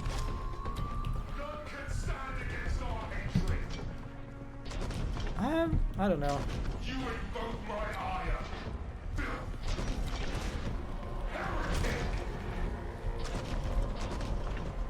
Yeah, let's take. Oh, there's something on the left. You can play Doom and Potato. I mean, yeah, like Doom. I think like Doom can be like launched on almost everything, right? Like I like the amount of times I remember seeing news of like, oh, the you can play Doom on your like a laundry washing machine, like or something like that. Oh, you can play Doom on the vending machine. like can you like I get the point. You can stop, I think, at this point.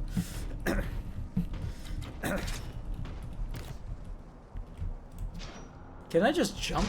Yeah, I can. Alright, that's good. Another shell, right? We've seen that shell before. That it didn't explode. Oh. Like, what is happening with like the falling shells from the sky? What is going on here? Is it like the remnant of from Space Marine? From Grimskull War? It's just like all the shells that were launched that fell. It's just like after all the time, no one gave a shit about removing them.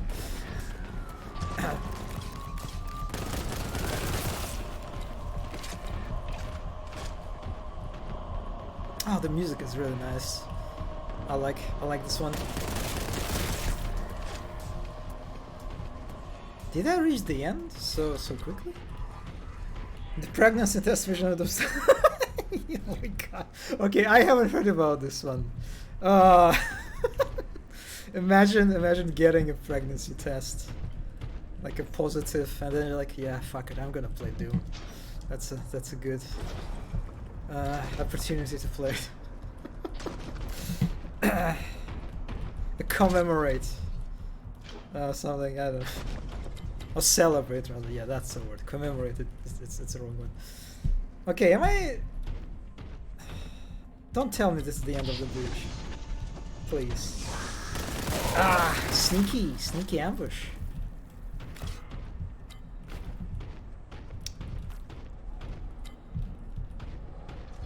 Man, I really hope this is not the end of the bridge. I think there is like when I talked earlier, right, on the last like 5 minutes ago maybe, about intentionality, right, and how at least for a modern design conventions, it's important to make sure that the players clearly understand their goal and they try like to make sure that they like actions like are directed toward that goal, right? And I think sometimes layout can play a very important role in that, right?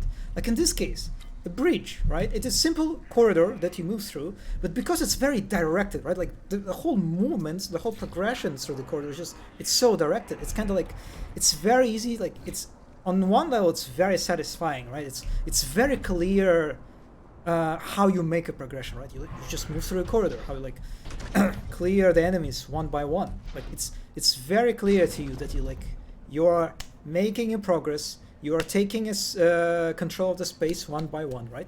And it's also like because of that, like it's you have a clear understanding, like your actions like, yeah, I need to move forward, I need to reach the end of the bridge, right? So this is like a good example of like intentionality. Even so, it's like a bit it's probably not like it was the idea, right, that the designers had. It's just like sort of the inherent quality that like this layout. Yeah, see, this eagle, this Aquila has an eye on the left head. The one that I saw earlier was on the right. Maybe the decal was flipped or something accidentally. Yeah, like a leading line. Even so, leading lines are kind of a bit of a yeah, they're kind of like a meme these days, right? But they like, if there is a case where leading lines work, it's corridor, right? It's a corridor-like layout, like a bridge, for example.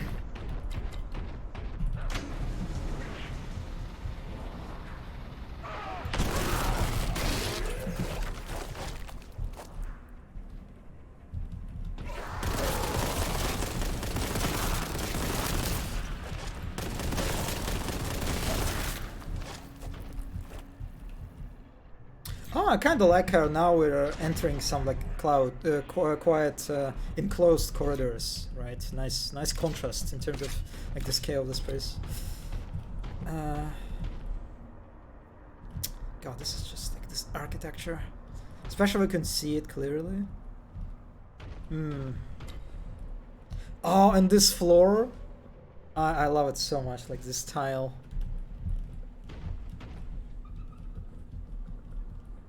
They use it very sparsely, but when they do, that's a treat, I would say that.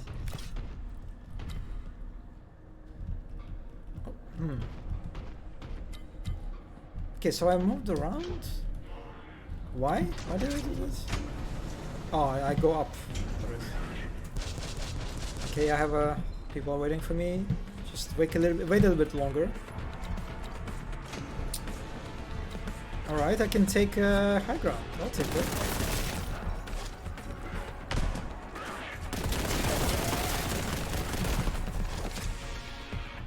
That was kind of surprising that they followed me.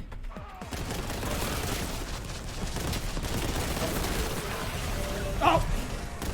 What the? Wait, what? Yeah,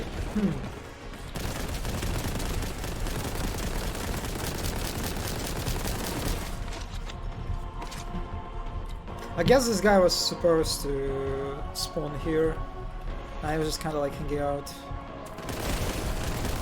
Alright, let's just jump into action. Did you drop a grenade? Oh, I guess he threw it far away.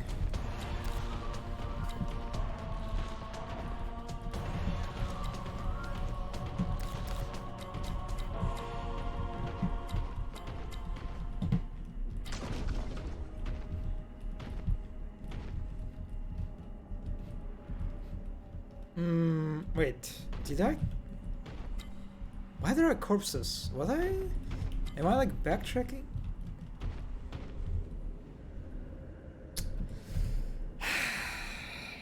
Why? Why would you do that? Like, no, come on, you don't have to. Like, why would you put a fucking arrows on this beautiful floor? In a fucking linear, like... Yeah, the music is... It's not on the nose. It's not as like... I guess... kind of like noticeable as like in, I don't know, Doom Eternal, for example. But it's pretty good still. I don't understand.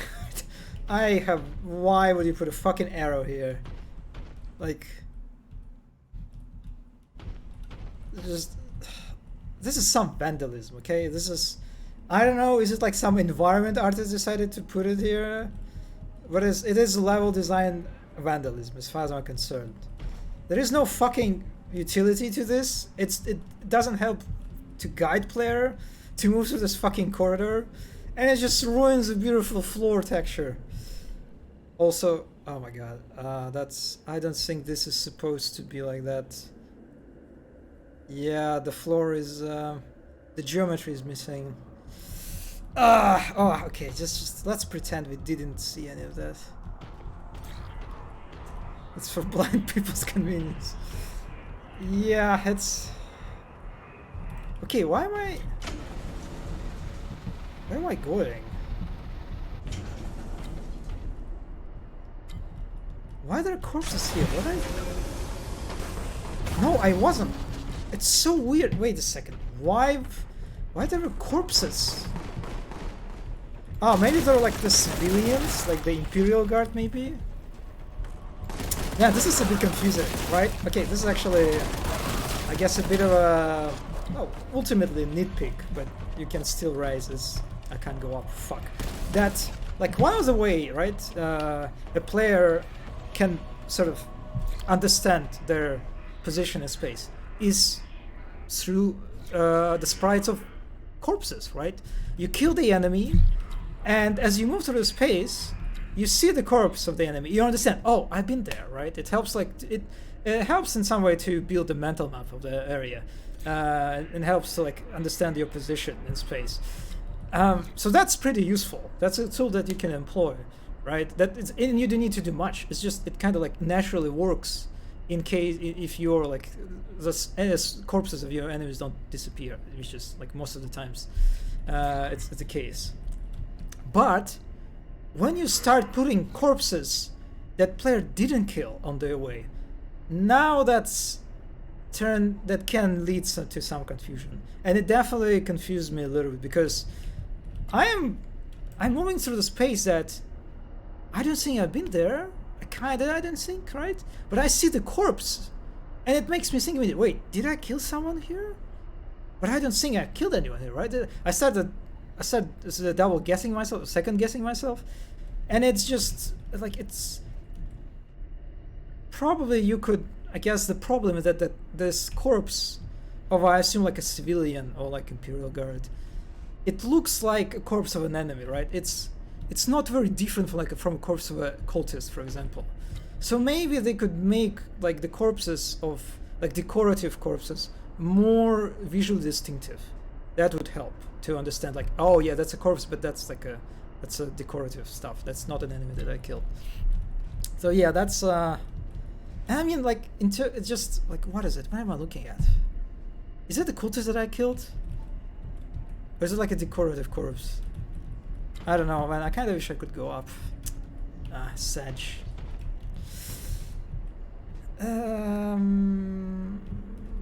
Yeah, let's move on.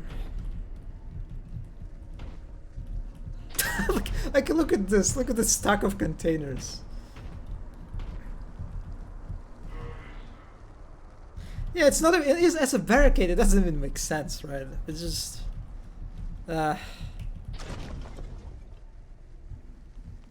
It's like a kid, you know. It's like a Lego blocks, and the kid was just like stacking on top of them to make like a pile of Lego bricks, bricks. I like that they're differently colored. That's that I like. All right, we're back on the bridge.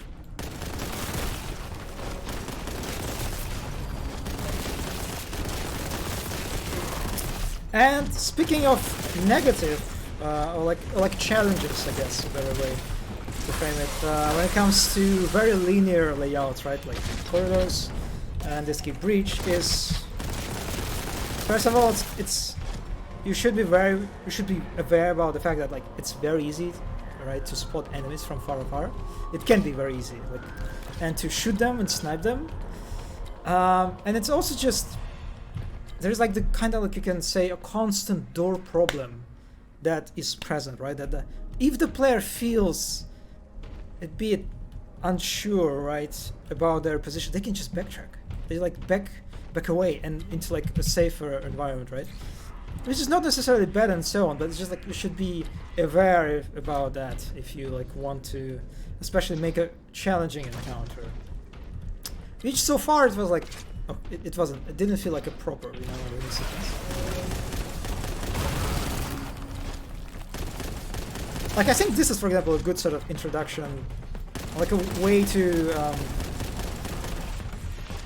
make a backdooring, I guess you could say, like a backtracking a bit less effective, since like if I back away, right, it's like I can't shoot really. I can't really.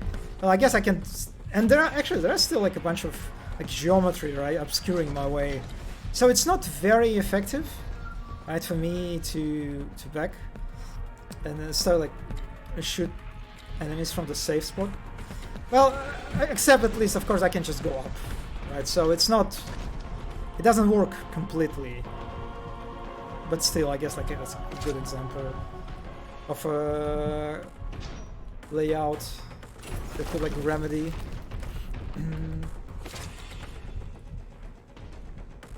A corpse is a corpse. That's how to testify the kids.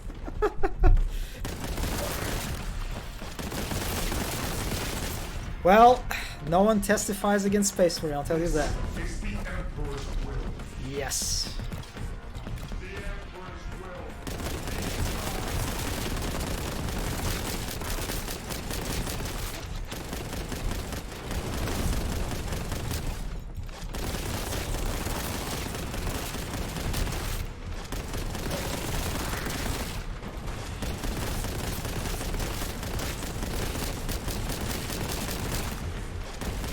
I kind of want to chainsaw the, yeah.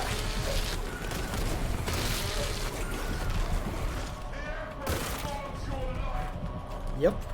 God, the talent is just so...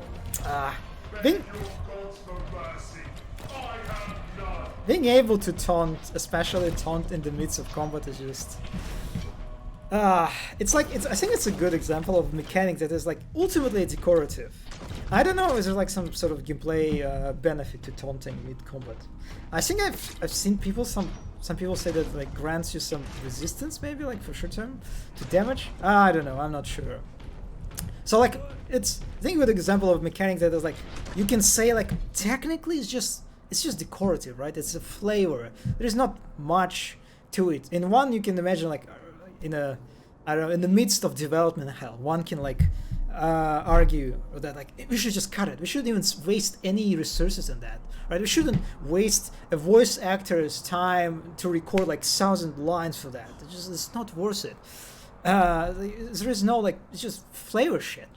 But one can argue that like this flavor mechanics like this actually quite important. They're, if anything, they're one of the mechanics that actually define experience, right, of the player as they play the game. And when you think about Space Marine, what do you think about? The first picture you have is like a Space Marine taunting like the Nurgling, right? The screenshot that I've seen on Twitter being just like circulating.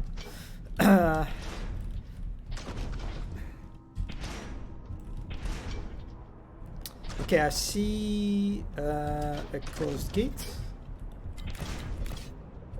Looks like we have to go this way.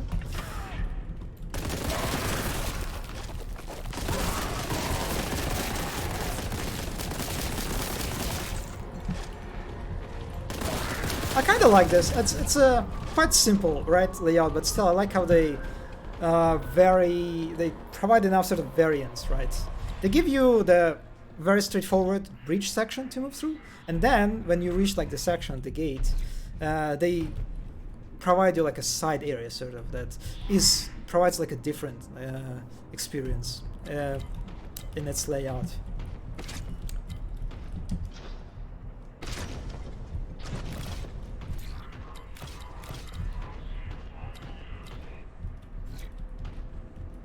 Oh, the key. Well, that was quick. Yeah, this definitely, this area is quite shorter compared to the other one. I like how I can't see shit. I can't see nothing. Not even a silhouette of a Titan, right? Like in one of the earlier levels. A shame. That would be kind of cool to see the Titan in the distance.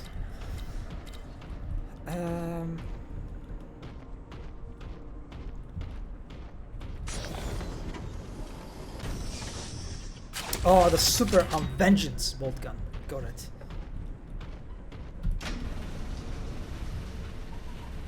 Oh, you can even see like the ammo shells. They're emitting a light, a purple light. That's nice.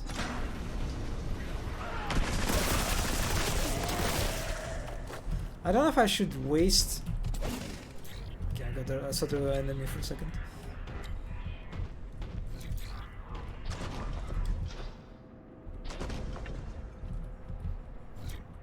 It's kind of funny how, like, from the distance, I thought for a second that this is there's like an entrance to a room. Actually, no.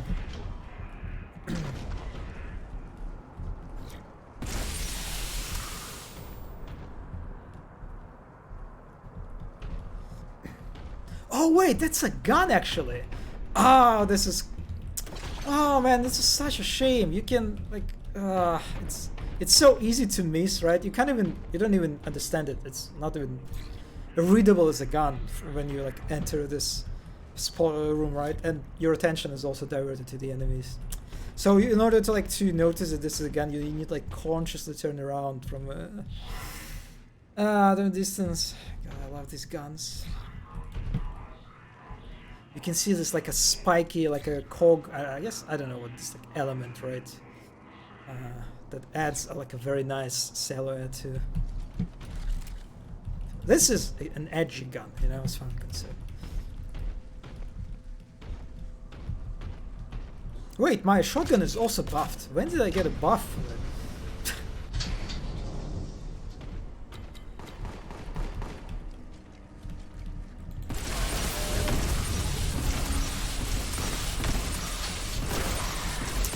And the Chaos starters, they have like looks like iframe for some time after the teleport. That's annoying. Game giving an enemy iframes. What kind of blasphemy it is.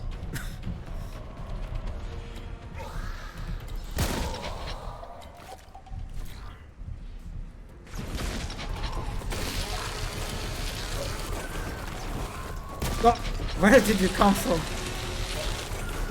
That was kind of funny, how like one flamer was hiding behind another.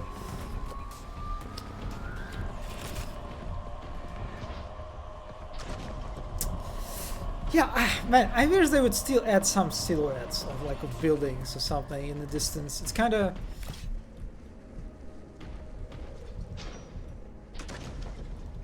Oh. Huh? I can go down. Do I have to? I didn't think. Actually, that's just an area that I visited earlier, right? Yeah, I don't think I'm supposed to jump down. Yeah, let's just not do it. Another beautiful floor. And another missing geometry. Okay, it looks like this particular section is a bit bugged.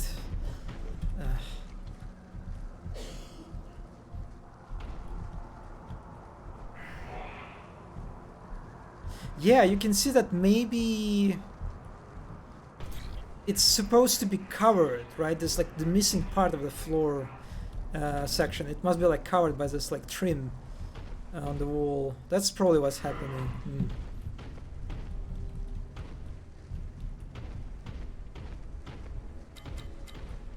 Oh my god, a corpse again. Ugh. You can kind of see that it looks like sort of like a sacrifice, right? Was done for a ritual. Poor body. Also the candles. Cute. Very cute chaos occultism happening. Holy shit, am I? I'm just eating every projectile.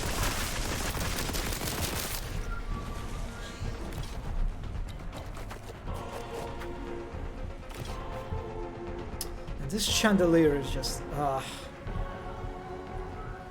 probably one of the best assets that I've seen. Just look at this. Can I jump on it? No.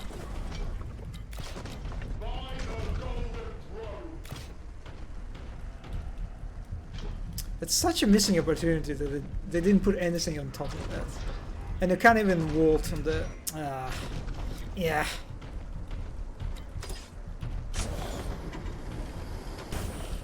Hello. Very beautiful skull. I also love this, like, the cyber skulls, you know? That basically, I guess like a servo skull is a good example of that. But like literally half of it is like cybernetic. Just beautiful, just beautiful. All right, we are back on track. Is it going to be a rule of third that we are going to get like the third section of the bridge will be the last one? Let's take a guess. An edgy gun that listens to Midwest. You know what? That's kind of funny because in Warhammer 40k, right, the machines, there's like literally like a notion of a machine spirit or like a machine animal, right? That like that mechanisms they have like some sort of sentience of their own. Like they're not like a full complete AI, right? Because AI is like it's banned in right in Imperium, but they're like a very like primitive AI, maybe you can say. So in some sense, this. Maybe this machine spirit of that gun definitely listens to something. I don't know. You can speculate about that, and the speculation will be lore accurate. Okay, I see. Oh my god, what's that? I can see something very big on top. Ah, I have a bolter. Okay, all right, okay, all right. Bring it on. Oh, new enemies! Look at you!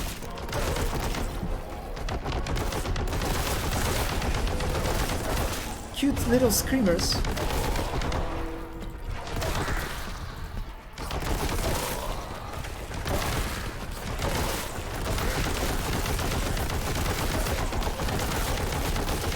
Yeah, the heavy bolter, it feels good to shoot, I'll say that. Ah, the fun is over.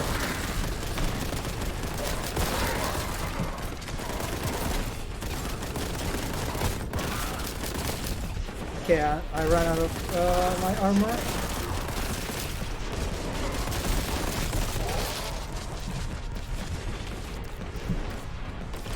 Is it?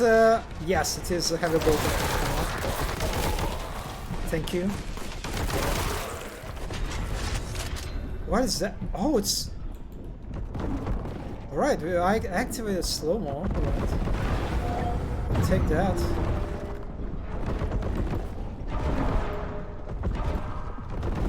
The Terminator spawned in the same place. Come on.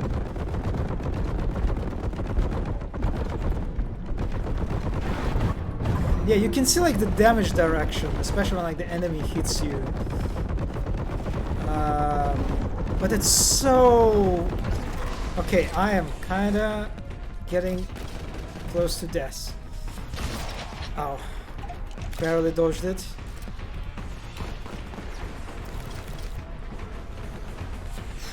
Tactical retreat. Oh, they closed the gate. Behind me. Oh. Okay, at least he did that.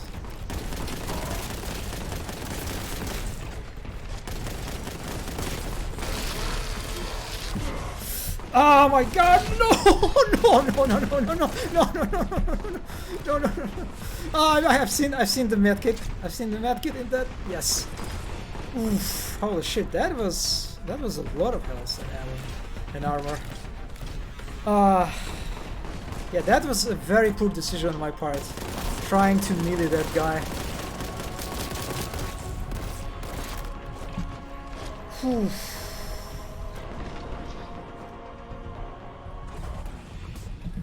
I didn't even notice how I killed the flamer. Huh.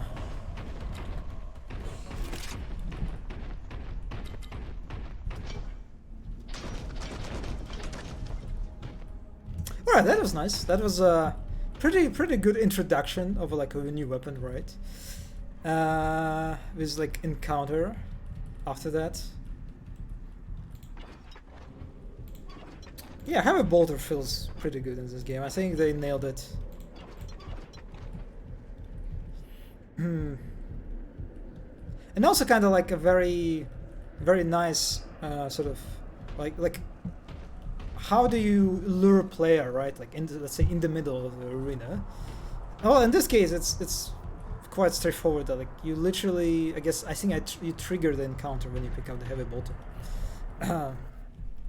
And then, like, the enemy starts spawning behind you and in front of you. And so, like, the problem that I kind of, like, the challenge of backpedaling gets removed in more or less.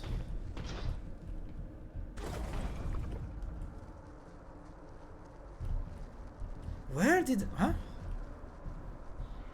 Oh, you can see another edgy gun. Look at that. I'm kind of interested in how this... Like, a tower got collapsed, right? Oh, I guess this is it. Yeah, okay.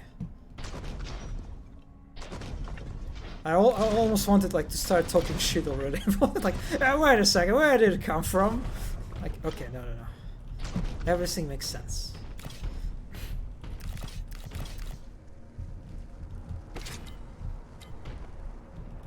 Okay, is it the end of the... Wait, is it the end of the bridge? Huh? Wait. The bridge ends with the wall? Huh? Why? Wait a sec, it's clearly a cargo bridge, right? It's like a bridge to which the cargo is supposed to, like, to be moved. Considering like its size and amount of containers and stuff. But it just ends with the fucking... How do you... Wait a second, what? And then I don't see any, like, unloading on the... Like, on the side?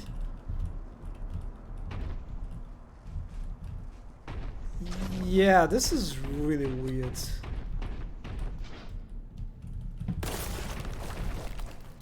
Did they just jump on a corpse?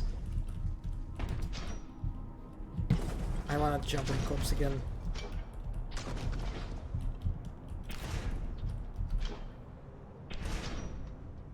Nah. I don't know how I did this, but I did something pretty cool. Tax evasion simulator.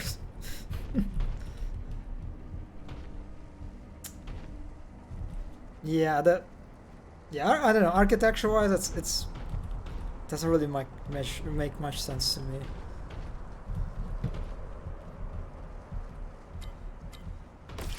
But yeah, it looks like I was the kind of you can say they followed, like, very strict, like, rule of third, right? Like, yes, 3 sections, and the third section of the bridge is the final one. It looks like pretty classy.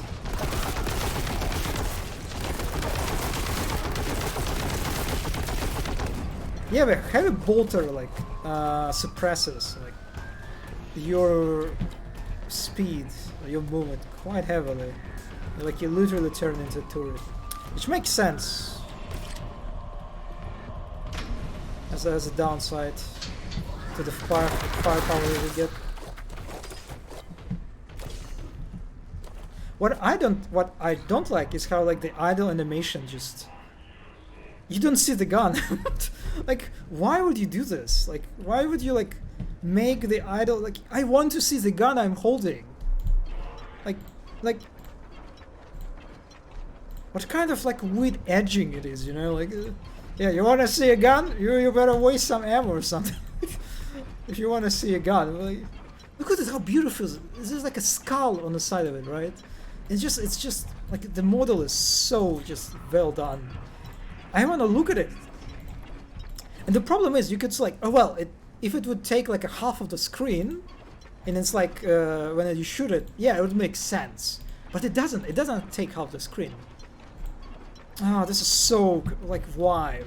It's like there was, like, some sort of conflict, you know, between animators or something, and, like, between, like, a programmer and the animator, and then the programmer decided, like, you know what?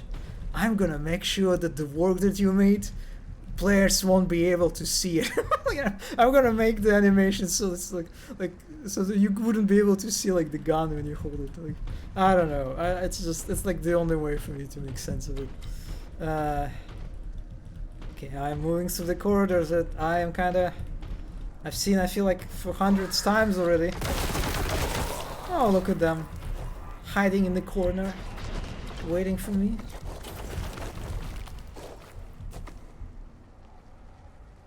God, I love this so much. The gore in this game, how like the pieces of corpses can like just like move around.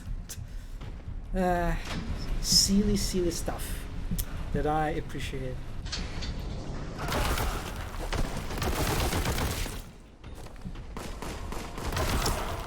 It's kind of interesting how there are like different cultists, right? There are cultists with a normal autogun, there are cultists with a shotgun, I think. There are cultists like with like a sort of like a machine gun. But gameplay-wise, they all feel the same.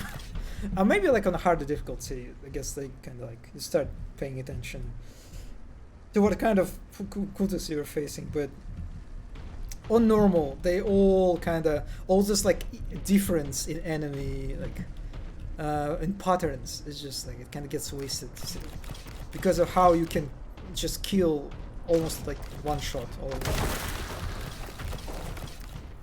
So that kind of feels a little bit sad. Like this is a cultist champion. Well, I still killed the cultist champion like, almost like immediately. So it's kind of, and they look kind of the same. Like again, visually.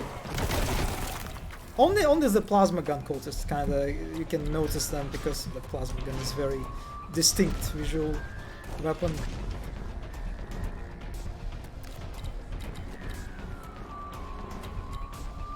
Which in a sense kind of runs contrary, right? It kind of runs kind of against, you can say, the design sensibilities of old shooters, especially like the Doom, right? Where it is very important, like the readability of enemy. They're basically like, the approach, right, is that you can notice, right, and recognize the enemy just by their silhouette alone, right? You can put all the enemies, right, and you just it's just their silhouettes, and you immediately recognize. Oh yeah, this is just the grunt. This is the pimp, not the pimp, the imp. It is a cacodemon. I guess cacodemon a little bit overlaps with oh god, what's his name? The one that creates lost souls. Another bold demon. Imp, am I right? Yeah, kind of like that. And cultists, like the variety of different cultists, feels a bit of like a, almost like a, again, like a waste, right? First of all, they're all blend together visually. In the midst of combat, it's hard to distinguish between them. They have different patterns, right? Like of attacks, but gameplay-wise, it doesn't feel like distinct, significant enough. You just kill all of them very quickly too. But I don't know, maybe it's alright. Maybe... Oh, we are underneath the bridge. God, this is so good. This is like... This is... like an exemplar, I think, level design kind of approach to... Like, yeah, we need to make a level on the bridge.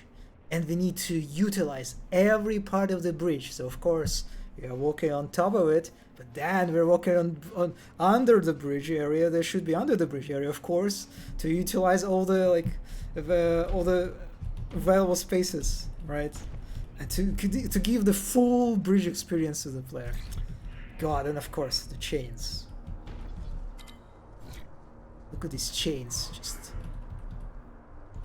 and they're even like, it's kind of silly how they're like. The braziers, right, hanging on the bottom. It looks good.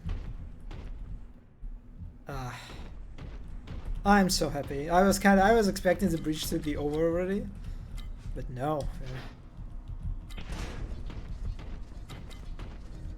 Yeah, grenades. Okay.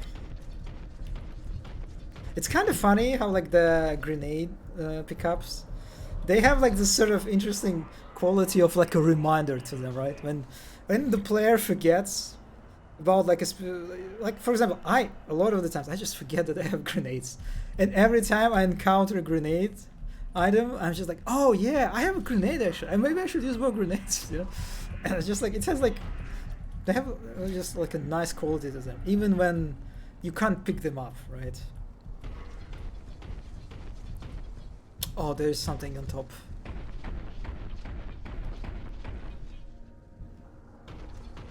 I am full. Well, I guess I contact it is good.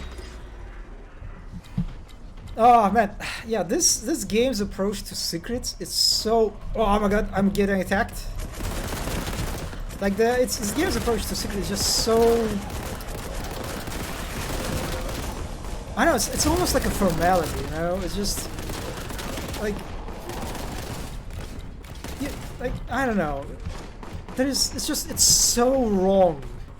It feels so wrong to like put item in the player's face, like literally on the critical pass, and when the player picks it up, tell them like, oh yeah, by the way, that's a secret. You found a secret.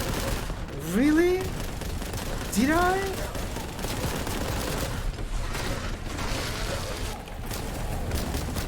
What just happened? Ah, the accidental explosive barrel exploded. Got it. Oh, that's a Terminator! That's a Terminator!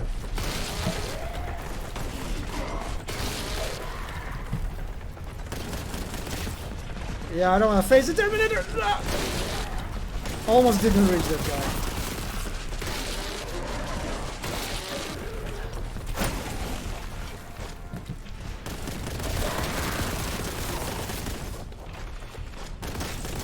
Okay, time to unleash the...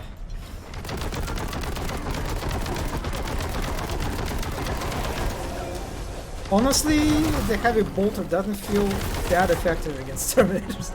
Since I'm entering a DPS race. Yeah,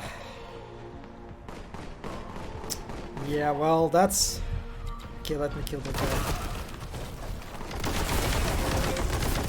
Okay, another Terminator.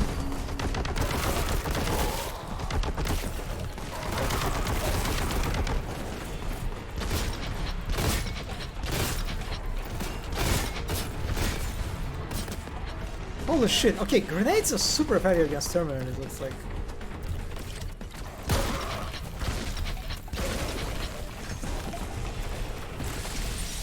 Oh, I didn't know, I didn't notice that guy.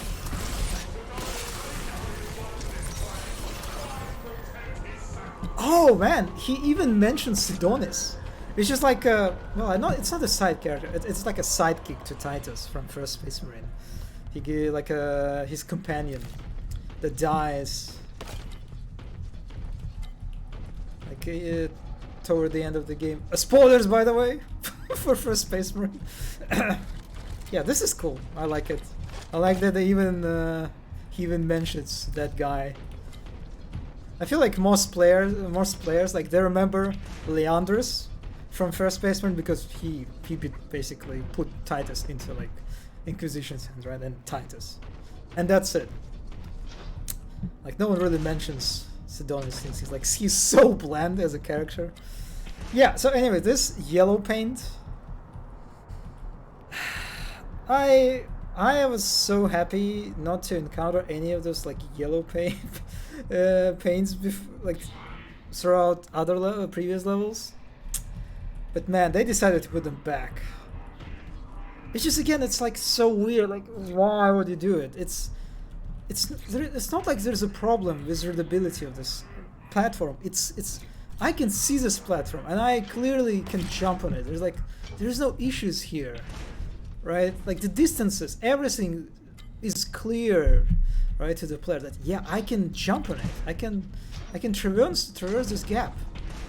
Like, why would you put a fucking yellow paint here? It looks so ugly, so unnecessary. It's just nah. I guess this is like a good example of maybe like a modern, especially like AAA, right, design convention that you shouldn't bring into this game. Yeah, it's just it does not belong here. They're obnoxious, easily noticeable, on the nose. Yellow paint is probably another thing that should be in Boltgun. Sidonis sounds like a decent. Yeah, you actually Sidonis, seed on these nuts, seed on. Yeah, that's actually kind of true. My shield is disgusting. Yeah, you can see the reaction of our Space Marine. And there, here too. Scour the stars of the heretic. For the throne. A son of Gilliman knows only war. Okay, this is the end of the level. Yeah, that was a pretty nice bridge level. I enjoyed it. It was fairly simple, but I think it is like an example of just like a decent, very solid like level design. You know, like a modern level design. It feels like just this is how a level designer would approach it, like in the AAA studio, on making this bridge. And the under section was kind of unexpected, so that was a nice surprise. Yeah. Until secrets missed. Okay, now entering a venerable bastion. The magistrate bastion, the information link will be here somewhere. Now all you have to do is get inside. Shouldn't be too hard, looks like the heritage has managed it. It's known of her ability to charge it to kill enemies. I still don't know what this ability does. I have no idea. Okay, we're getting into Bastion, some sort of. Oh, okay. Immediately getting attacked.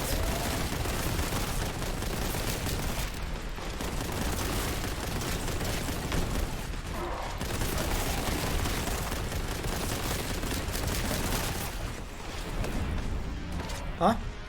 It was explosive barrel again. You just always get confused. Like, wait a second. Why did that explode? It's kind of funny how that explosive barrel. It was kind of like behind me, right? So there was like, it wasn't really useful to me, like as a player, and so it's even obscured, right? When I enter, like from, where do I come from? From here? Yeah, it's a bit obscured, so I can't even, like, I can't really use it to my advantage that much. It feels like a barrel that was put here just like for this, like accidental, right? Cultist shooting it, at like exploding it and like hurting the player. It's like an explosive barrel that is supposed to hurt the player, actually, like fuck the player up. This is so perverse, man. It's like, oh my god, this is such a perverse explosive barrel placement. I love it. I really love it. It's an explosive barrel that was placed here for the pleasure of AI, not the player. You know, this feels so, I don't know, avant-garde. You know, in some sense, in some like a level design avant-garde sense. God, I'm digging this stuff. This is the first crane. This is the crane. Yeah, it's totally fucked up. But this is a crane, trust me. If you don't recognize it as a crane, this is a crane, because I recognize this is based on a real miniature that you can find and buy somewhere on eBay, maybe. Right, so we reached the bastion. It's, oh my god, the stacks of the crates, not the crates, the containers. Okay, they're everywhere. Honestly, it feels a bit insecure, you know, like it feels kind of like insecure, kind of like it shows sort of insecurity of environment artists, you know, like you see the giant gate behind it, but the gate is flat, right? It doesn't have much details to it, and you can kind of imagine like the like the meeting is happening about this gate, and one of the environment artists was like, man, we have such dense in terms of details environments, but this gate is so bland, it's so big and barren, it's flat, it's just, let's put something, let's just hide it. Let's put some assets in front of it so the players wouldn't notice it. Well, you put some assets in front of it, very beautiful assets, but now another problem, that the fucking pile of containers looks so silly, even for this kind of game, you know? Nah. I mean, that's I don't know, that's probably not what happened. But I feel like, you know, it's being present on so many artist meetings, you know, myself, and the things that they talk about is like, yeah, I can imagine some of them being like, Dude, we need this gate fucking sucks. The texture, you need to put something in front of it. Definitely possible. Anyway, so it looks like we need to enter this bastion, right? Okay, again, guns, guns, guns. I love this, like when you see the concept art for like Warhammer 40k, like the Imperium, like defenses. It's like so many guns. It's also just like the quantity is so silly. I love this. Yeah, okay, anyway, did I miss any secrets? Any place that I can I go up here? Kinda looks like I can. Oh my god, Are you serious? There is nothing here. Yeah, that's anticlimactic.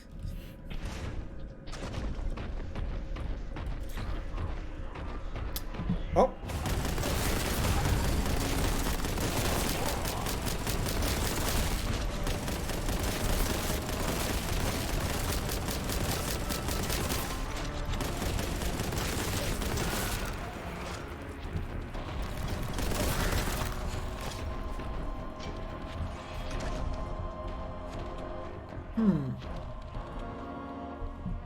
We are kind of moving around then, right?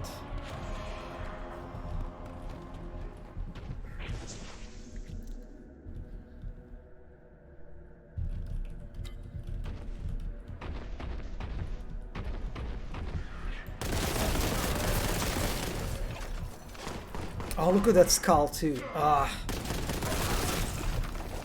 Look at this beautiful boy.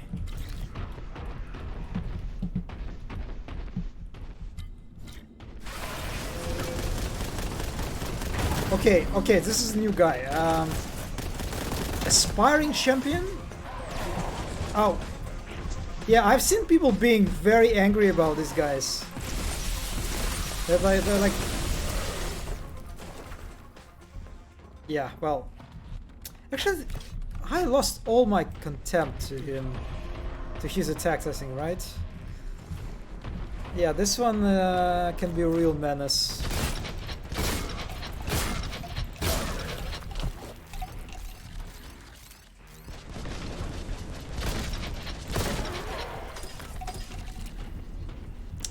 And it looks like they kind of like they give you so much health back, since they kind of expected to lose a lot to that guy. So that's a kind of like an excuse, you know. Like not all designers, but you can say it is a bit of like a apology, you know. Like yeah, I know this guy is pretty strong. You probably didn't expect it. He probably messed you up. This is take some health, you know. No hard feelings.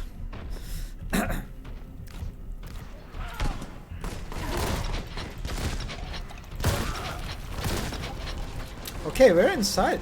That was quick.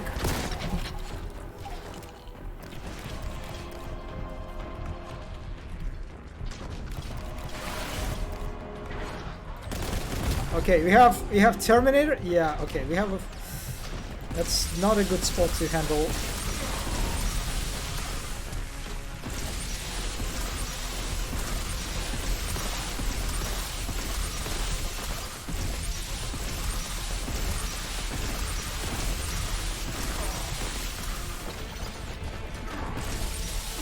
Yeah, that guy... He got stuck or something?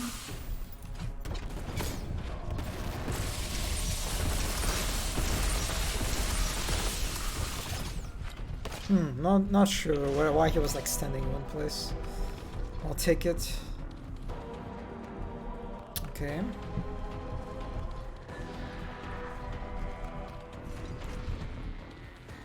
I don't know why, but for some reason it feels very good to move through the containers, and especially the way like it's almost always right. So many times they put some goodies, and it's just like I don't know. There's something like I don't know. It's like playgrounds. You know, this sort of nostalgic feeling to it. When you visit a playground as a kid, and there's like a tunnels, you know. That you can move through, right? This is what I'm getting reminded of, you know. I feel like I am back as a kid, and I'm playing on the playground, moving through some tunnels, collecting some goodies on my way. And it's also just very intimate, right? Like, because the container is it's enclosing you, right? It's almost claustrophobic in a sense, right? Like for a brief moment of time, there's definitely like a level of intimacy, and the candles definitely help to set the mood. Peace Hammer sounds like an Animal Crossing. What?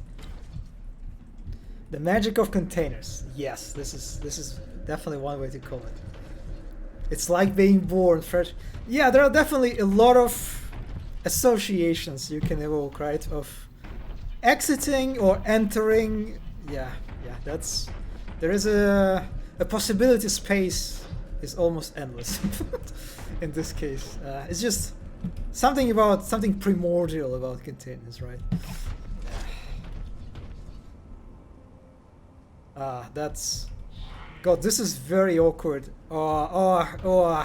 This is... God, this is awkward clipping. Like, it leads into wall 2. Okay, let's not pay attention to that. I prefer not to see it. What I prefer to see it is this gorgeous chandelier again that I will never get tired of.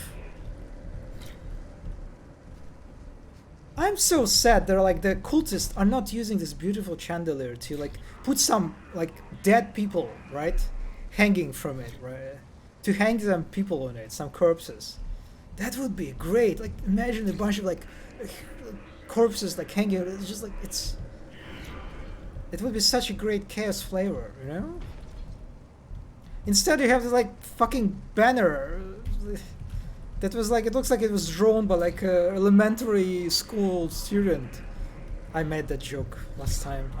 I'm repeating myself. I'm sorry. I like how the armor for Heavy Bolter is, it's clearly distinct. We can like, even in the midst of action, you can clearly recognize the shape and the color. Good job. This is actually a space that kind of like feels distinct visually, right? That's kind of new. Am I supposed to be here?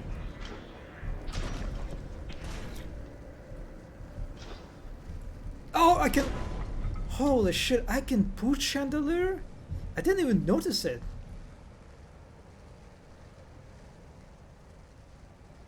What? Huh? How many... Wait a second, why would you add this, like, physics to this?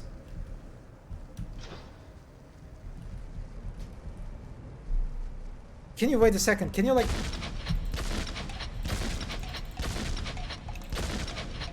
No, I don't think my gun affects it. It's only if I... Wait, no, it does, actually, right? Yeah, the weapon actually affects it. It became 10 times better. It's just, it's like the layers of this beautiful chandelier that we keep uncovering. This one asset, it is, you know, the term that is like, I think it was, well, it definitely used by Valve, but I don't know if it was used before Valve. The term is like a hero prop, right? That refers to an asset that is like visually very distinct. And it's usually like very detailed, it's usually very unique, and you see it like once or twice, like in the game, right? It is a hero prop. And it's like, it's not really, I don't know if even at Valve they use this term still, but I would say this is a real hero prop. A real hero of props. In its like literal sense. Actually, is it chain? Can I shoot the chain if it's... No, I feel like I need to shoot the core. The chains are not very effective, it's just kind of, yeah, it's kind of sad. Anyway, anything that I missed?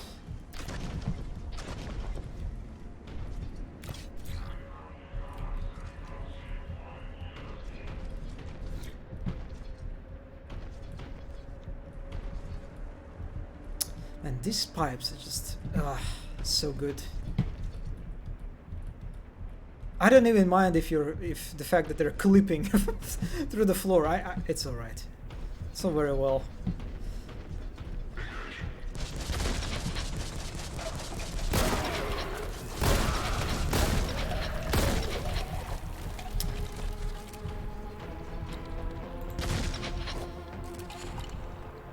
Oh, they give you another heavy bolter here. In case you missed it.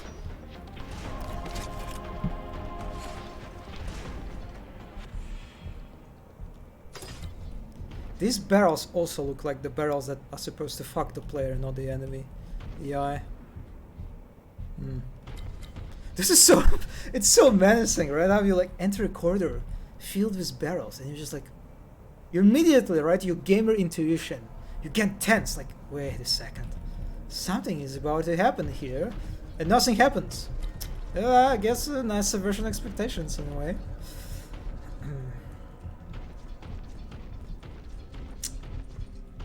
Boo, unrealistic. I mean, come on, it moves, okay? If you shoot it, at least in some of its part. I didn't expect it to move at all, you know. So they do that a lot actually. With all actually, wait a second. Wait. This game has a blank. Is it like a? I think it has like a mode, right? They call it like a blank weapon mode. That is, you can start each level with only the bolter, basically. I think, right? Like basically how it works like in Doom, for example. Like how you can... I don't remember how you do that. Like if you launch like a level separately, you'll start like you only with the starting weapon, right? I think this is what they are like trying to do. If I remember correctly. Oh, door collapsed. Not the door. Fuck the road. Oh my god. Oh boy. Oh boy. Oh boy.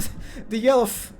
Honestly, it feels like a fucking piss stain. You know, it's like a fucking Nurgle demon just like spray this fucking like. It's like it feels like a Nurgle corruption. You know. It's almost like feels like an insult to jump into this like for a space marine. The Emperor protects. I am a weapon of the Emperor. Yeah, I think the problem is with this yellow painting. The paint is that it's also just like the association with peace kind of like unavoidable for this game, at least for me. I mean, in this particular case, I can kind of understand it.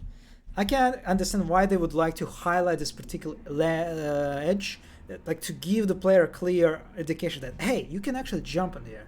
But I think you could do it another way. You can put, for example, another very classy way to guide the player. Breadcrumb, put some pickups, put some health, and I will immediately understand that, oh, I can jump here, I can reach this place. I reach spot, right? You don't need to use this fucking yellow, like look at this beautiful black, dark, gray environment. And there's like this fucking sore in your eye, you know, like it's, looks like, yeah, like it's just alien. This is, I don't know. Anyway, that looks like one hell of an arena. It feels like, honestly, maybe like the biggest arena we've seen so far. Anyway, let's jump.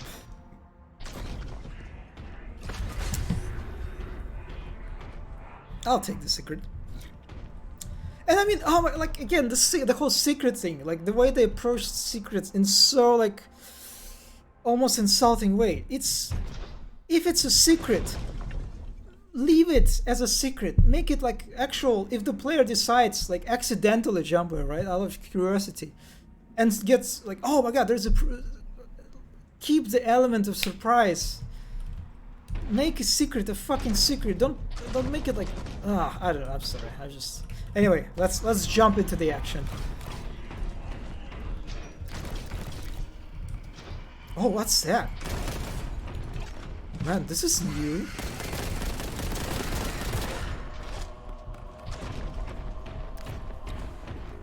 I love screamers so much. I mean, I love stingrays. I like stingrays are like among one of my favorite enemies in general. And I mean, screamers are basically stingrays, but they can fly and levitate. Okay, no, this is not a good weapon.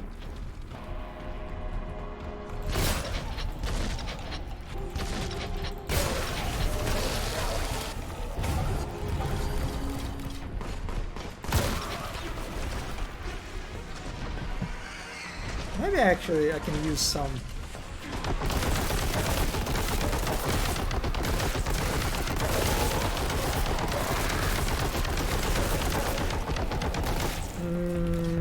Yeah, well, at least I got some of those back. Oh, we got an exalted flavor.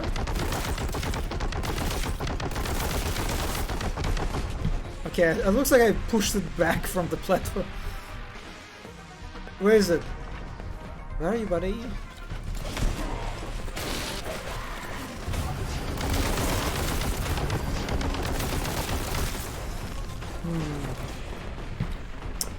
Oh, I guess I killed it.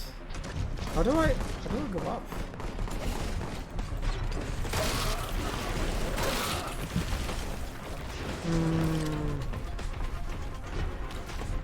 From the containers? Yeah, I can't use my grappling hook or like a chainsaw attack for that. Oh, okay, this is the way.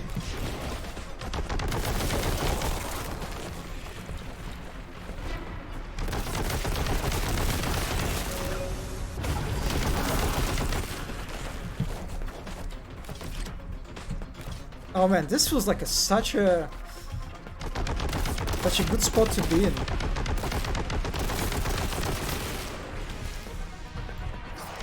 Just to be wary of any enemy score coming to me.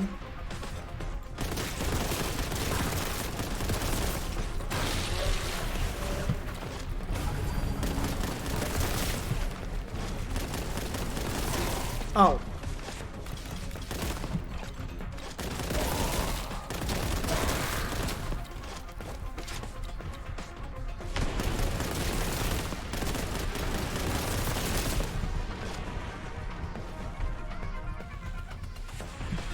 Anyway, yeah, that's not really a fun way to handle this encounter. But I feel like you can do this. Just hold the high ground. Ah, wait a second. Why did I... For some reason I couldn't snap to that guy. It's my melee attack.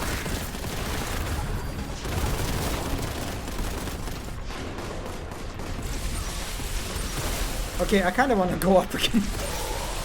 Yeah.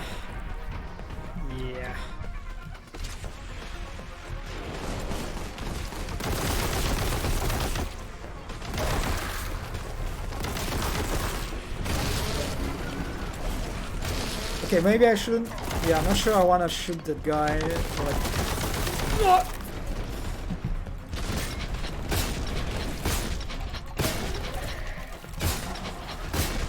What? Wait, why? Huh? Oh, I need like I need to kill them twice. The aspiring champion. Maybe I like should use a plasma gun again then.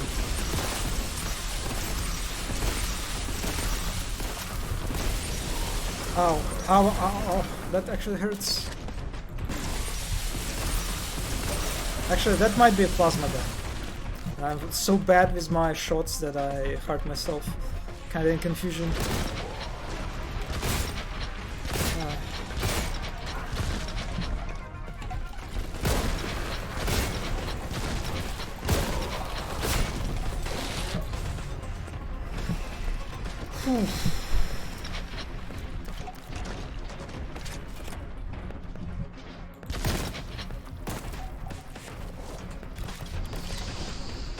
All right. Okay. Yeah. That was basically the gate. That was preventing me to progress. Okay.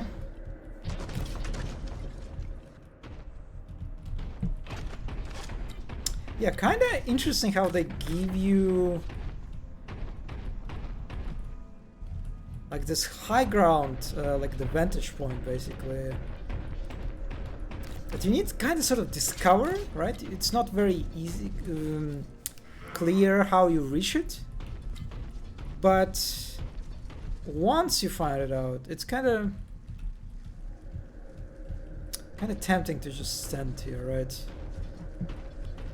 It's still not an easy job since you have to check the approaching melee enemies, the blue horrors, and whatnot.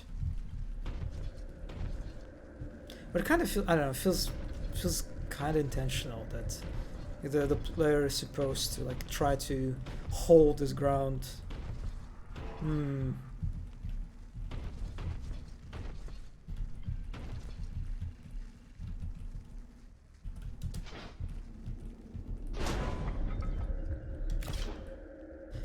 Which in a way sort of contradicts, right, to the core gameplay of the Boltgun, which is again it's all about maneuverability, right, and speed and moving constantly to avoid enemy threats and damage. I guess sometimes it's alright to break the rules.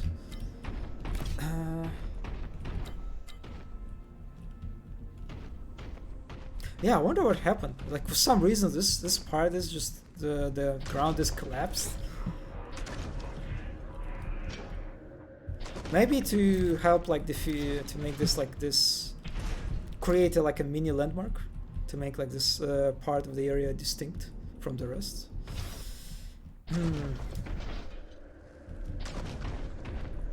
Alright, into another big what looks like arena to me.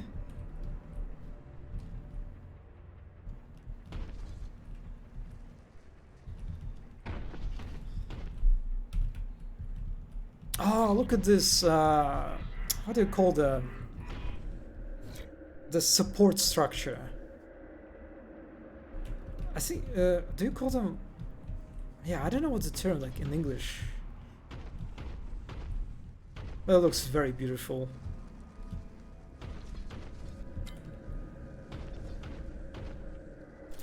It's kind of again sad that it's a bit of a outside of player's line of sight, right? You need to like consciously look up,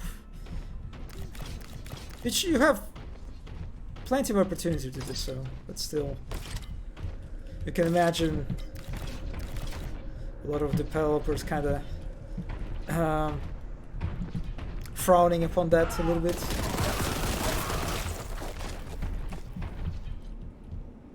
Oh wait, no, that's alright. Actually, we go up, right? So, yeah, that's...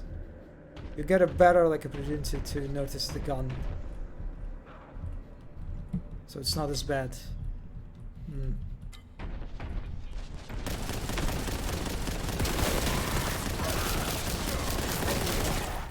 Yeah, and even... It's a bit... Alright, yeah. You can see it. You can, like, it's framed really nice here especially. Okay. Wait, what? Oh, okay. It's kind of funny, like...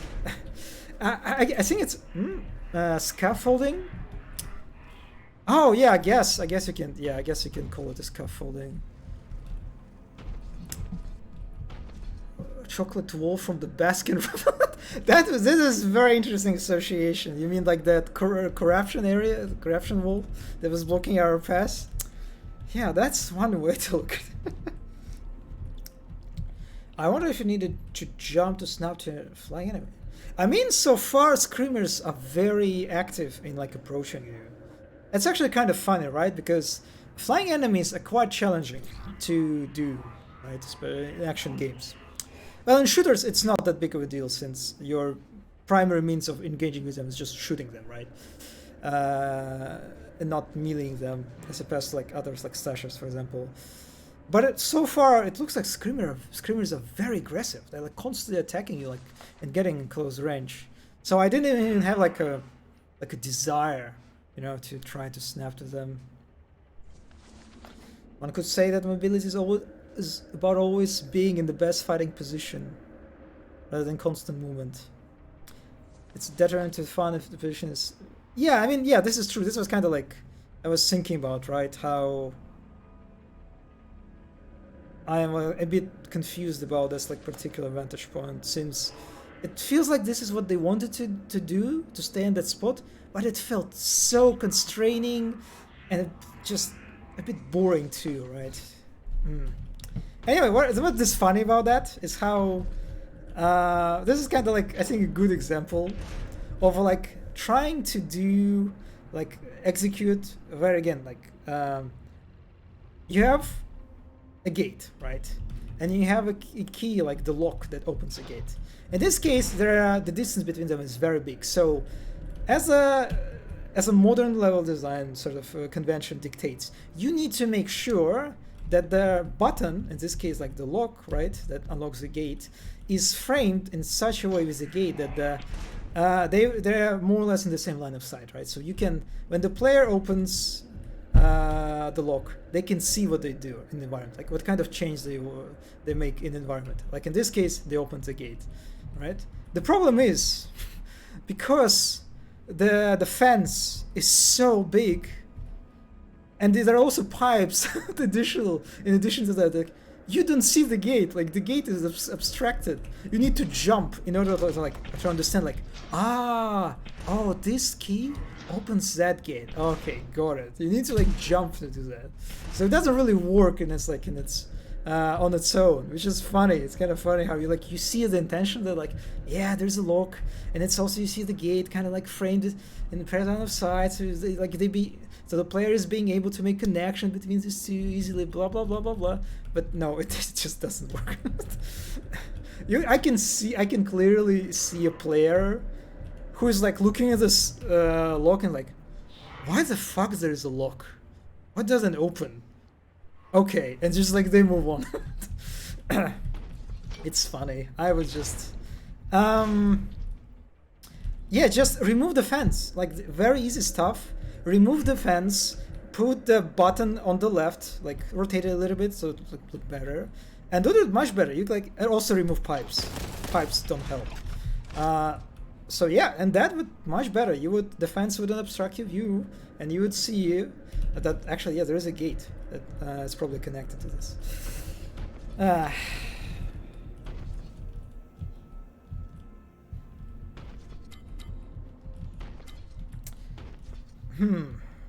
Kind of interesting. So I was expecting that we need to go up, you know? I was like, I saw that our progression is, our direction of our progression is like upward, right? But actually no, it doesn't look like it. We need to go down after that. Oh, that's a bit surprising, but okay. Okay, that's almost kind of disappointing how quickly I found that key. Okay, I'll just use the Boltgun.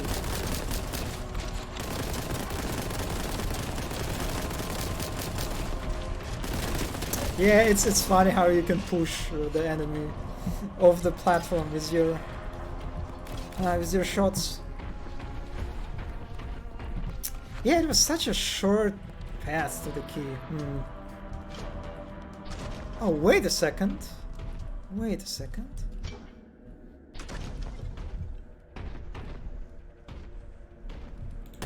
Really? Is it all? Wait. Can I reach this? Kinda looks reachable.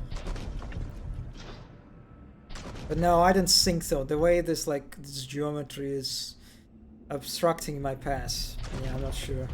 Yeah, this is kind of disappointing. They even put like the little bone pile here on this. This feels like a more appropriate secret, you know? Like, it's not immediately obvious that you can jump here, right? Because it's like, there's nothing that attracts your attention immediately.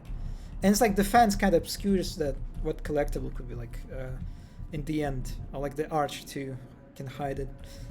Yeah, this is a little bit of a shame that they didn't use it for a secret. Actually, wait a second. I am not done with this bridge.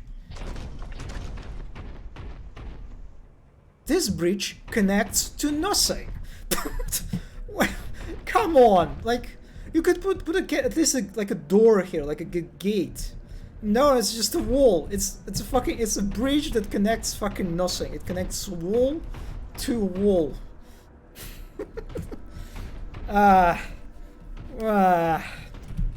Really, this bridge is just ongoing disappointment. You know, the longer I think about this bridge, the more I become disappointed.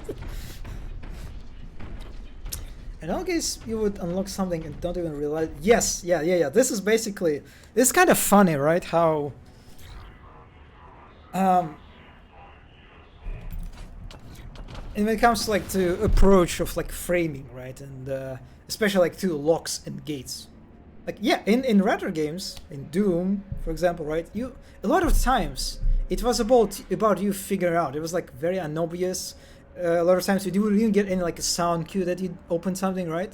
It was up to you to figure out what you did. It was like there was a heavy element of exploration was involved in that, right? Figuring out what you did. There's elements of surprise was baked into it, you can say. While the modern sort of approach leans toward, like, again, very clear, readable environment for the player, right? Where the player understands what they did, how they did it, and what they have to do next, right?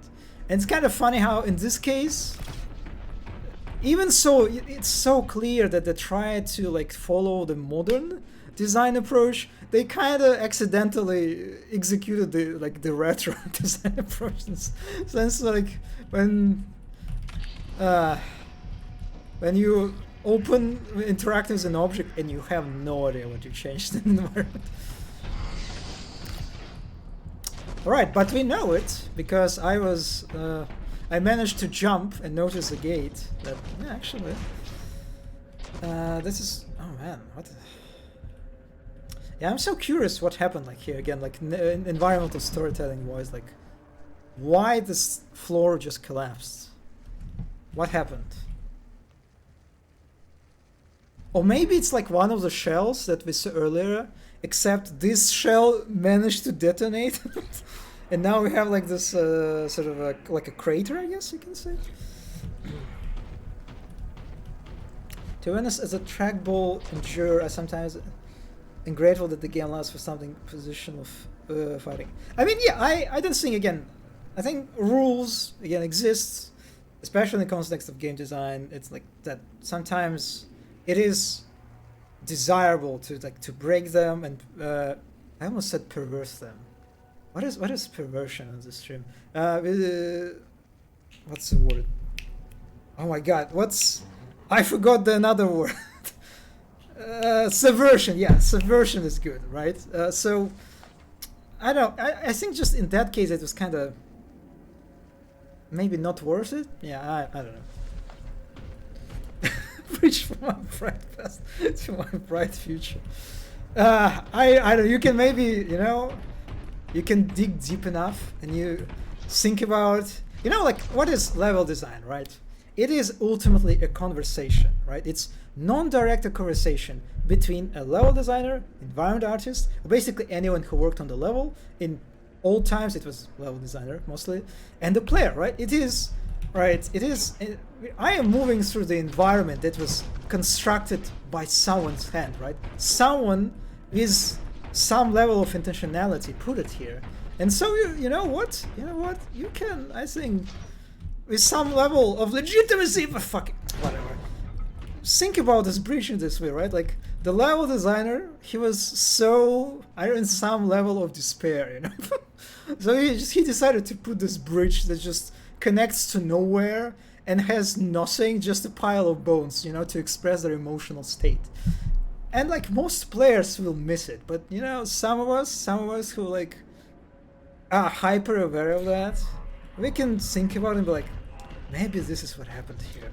Maybe the person when they were like blocking out this, or like the environment artists who like are doing art pass of that bridge, they were like, you know what? Fuck it.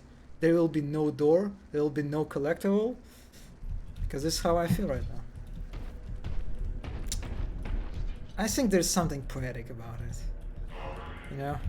I appreciate your comment. It definitely gave a lot of food for thought.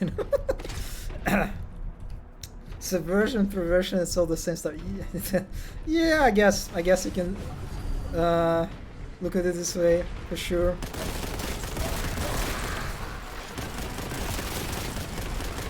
You know what? I am all for it. Maybe instead of saying like subverting expectations, we should say perversing expectations. You know what? I like it more. I definitely like the word perversion better than subversion. So maybe this is the change that we should do. Holy shit, this is some bullet hell is happening on the screen.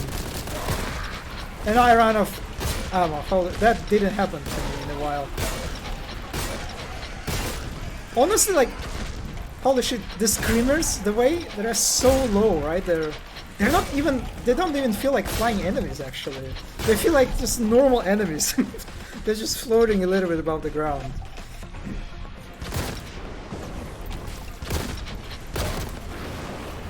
Holy shit, that grenade hit them.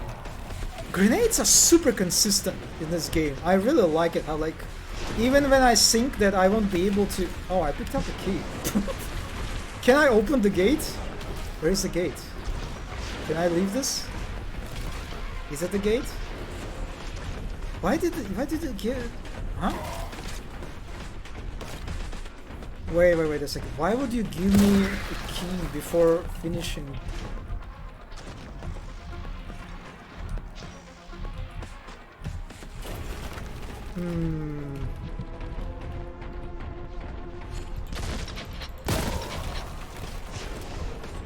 Oh, this is the gate. Wait, oh my, I am just blind. Okay, I can do this. All right. Can I just keep them?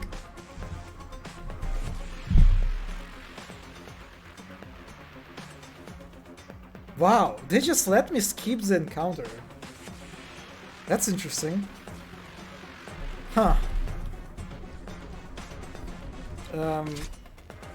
Yeah, this is one way to do it, I guess. I'm going to finish either way. As a decent gamer, you know.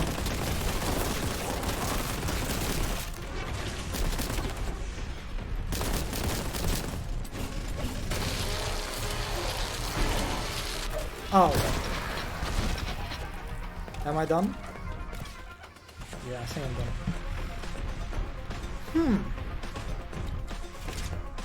Yeah, it's probably very unlikely. It's probably very unlikely, especially like at least on the first playthrough. The key is hidden right at the end of the arena, right? And the gates are missable easily in the midst of combat, so yeah, it's probably okay. You can expect like most of the players on their first playthrough finish the arena first, kill everyone, and like normally, right, in normal order, and then find the key and open the gate. It's more like, I guess, I don't know, some little speedrun opportunity that you can just skip the whole arena if you know that you can do it. Because why not? Because I don't know, I guess sometimes it just feels good being able to skip content, you know. Actually, it just feels good to. Yes.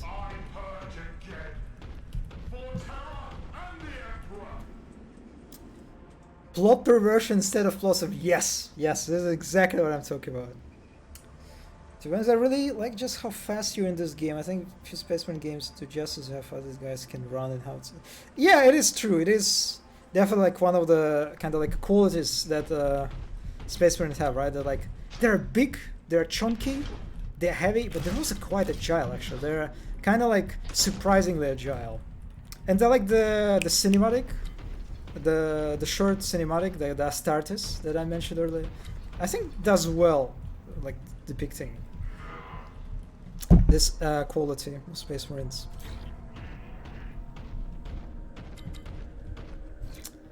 Oh my god! The fucking piece paint, the Splatoon mark hits me once again. I mean, do you need to? You can even see the light, like licking it. You know, it's visible that the room is lit. There's something in there, and it's like it's framed so well. Like the players, it's immediately in players' line of sight. It's like it's even more screaming in the player's like face, I would say, then this pass, which is supposed to be like a critical pass, right? Since it's like it's a bit obscured by the weapon, right? It's like on the right.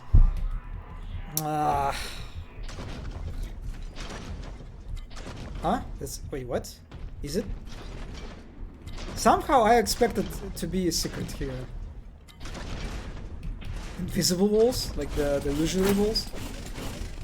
Nope. Well.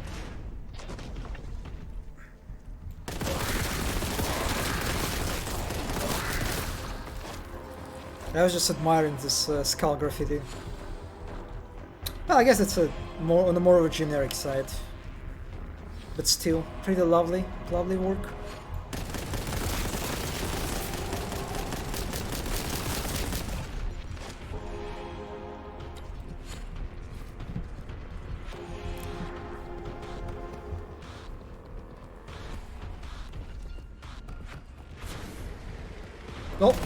Oh, that's sneaky. Okay. All right, can I actually reach this? Yes, I can. Not much of in terms of loot, but I'll take it. And I also can reach this level too. Yeah. This is. Wait, let me kill the cultist. This is, I think, like a very exemplar, right? Like a good example of using enemies as a guidance tool for the play, right? Because otherwise, I wouldn't necessarily. I'm running out of ammo again for the Boltgun. I wouldn't necessarily consider this like something that I can access, right? Since it's quite dark, it's blending with the environment. I don't really see much. Well, thank you, Servoskull, for highlighting it. But because there is an enemy, right now, it attracts my attention right to the spot and kind of it gives me an additional hint that okay, maybe I can reach this, right? And this is especially true since when I realize there is someone behind me, like, wait a second, maybe I should reach here.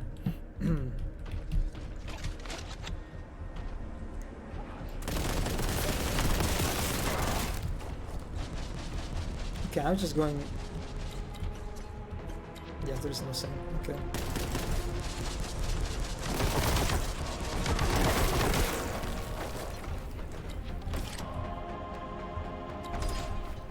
They're giving me a lot of health and armor for quite easy encounters so far. This is, I would say,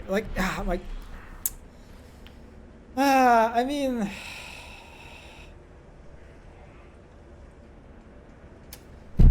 I don't think you need to do it again. It's just, I guess I can kind of see why they would try to do this, because it's not very obvious how you reach it, right? There is no like immediate container or crate or like another geometry that I can use for jumping on it. So it's a bit of a traversal puzzle, you can say. Actually, how do I reach it? Can I like... No, almost did it. Oh, come on. Are you... Alright. Well, that was a bit awkward, but I managed in the end. Yeah, you know what? I feel like what happened here is that a lot of players, because of how there's like no immediate, right? It's not clear how exactly you can reach it. It kind of looks... The placement is quite high, right? Visually. So I assume a lot of players during playtests, they just kind of looked at it without the yellow paint, right, in like early iterations, and they skipped it. Like the absolute majority just run past probably, and well, maybe not the absolute majority, but like a significant amount of players just kind of ran past it, or got like confused maybe, like wait, in figuring out how to get here, if they can get there, and they decided to use the yellow paint as a kind of like the last measure, like a bandage. I mean, I don't know. It's still like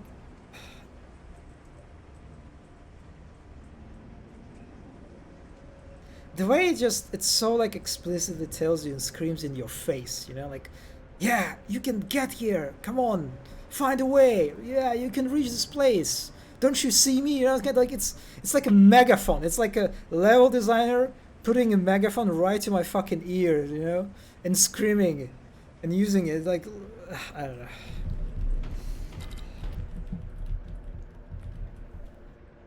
Now we need a Warhammer Retrobit them up with some slapstick humor. Yeah. That would be great. You know, maybe some orc, featuring some orc action too, since they kind of fit well with particular mood.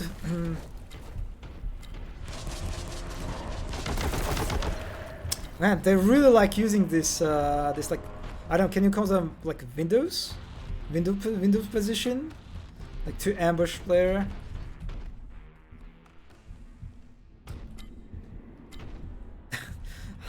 Man, this chaos wheel, I don't know, can you call it a wheel? I wonder if there's like a term for this like specific chaos sort of symbol, I don't know. Just looks so, it looks so symmetrical, right? It's so symmetrical, so orderly, so clean too. Yeah, I'm not buying it. I'm not buying it. This is like some fake ass chaos, you know. I mean, the candles are cute. I like the candles. The way they put it. Otherwise, just kind of like, I don't know. There's no even blood on here, you know.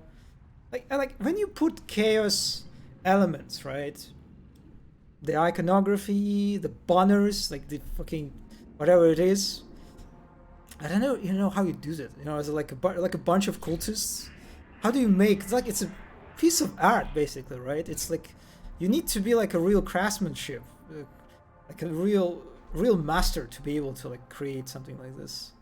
You can't really do that on the spot.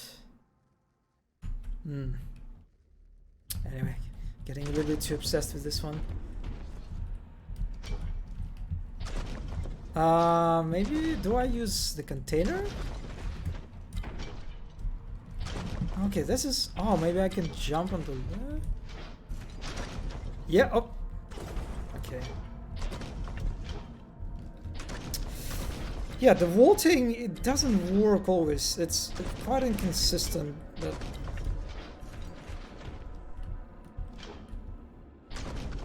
Oh god, I feel like I'm doing something that I'm not supposed to do. Yeah, I'm not even sure this is how you're supposed to reach it. Because it was so janky.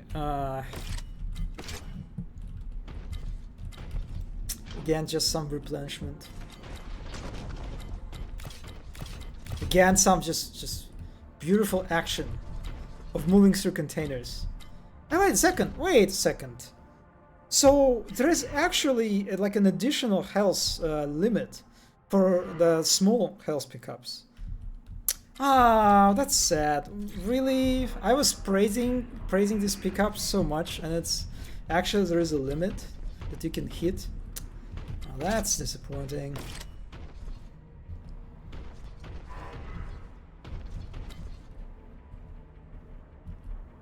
Well, that's an ugly skull, that's for sure. Better.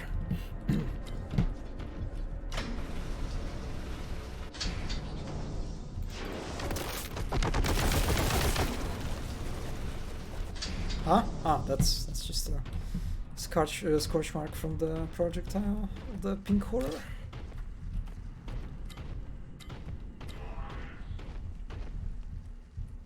We are getting on the higher levels. Okay, I like it. Like this vertical progression.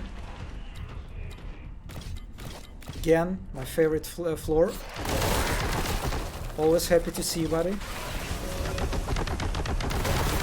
Man, I miss so much ammo in this fucking iframes.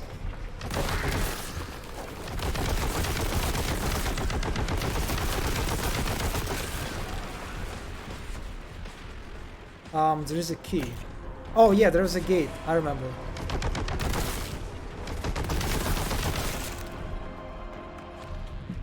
Okay. Anything here did I miss?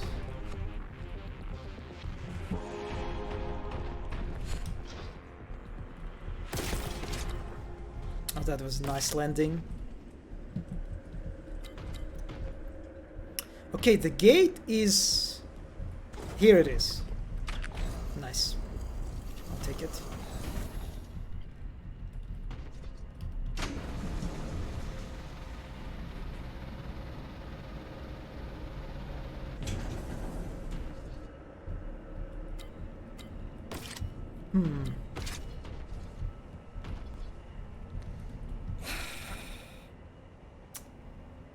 Whatever.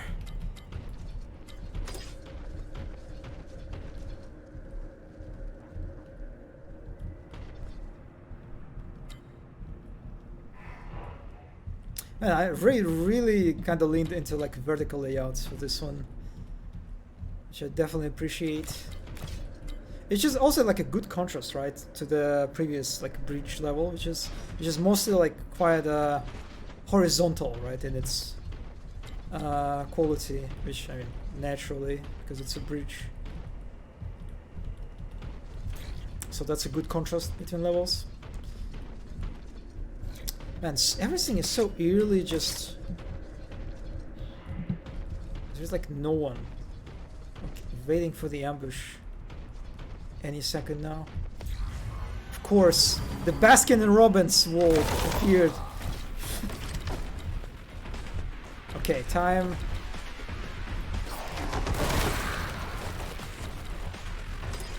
Where's everyone?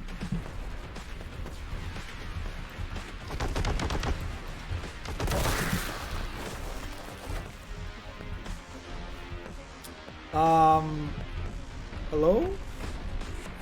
Oh.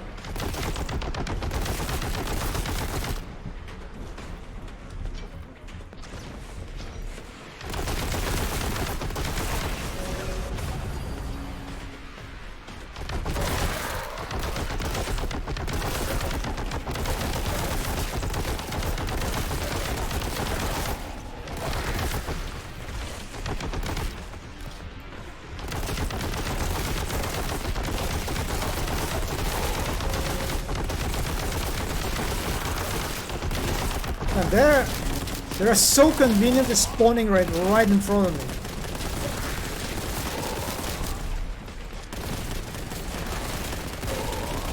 Oh, that's okay. Okay, all right. Now I'm getting pushed back a little bit.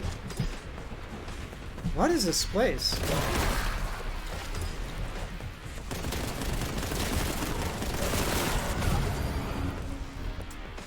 Okay.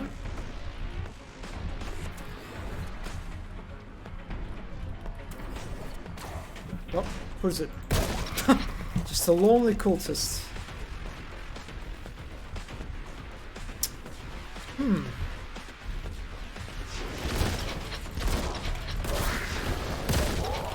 No, not this guy. No.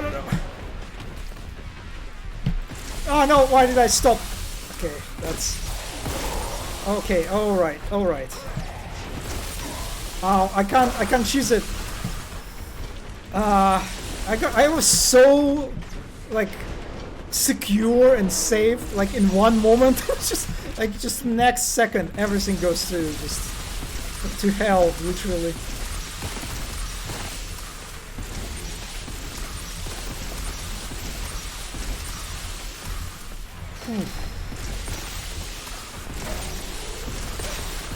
Okay, I think plasma gun is basically a counter to like the aspiring champion resurrection.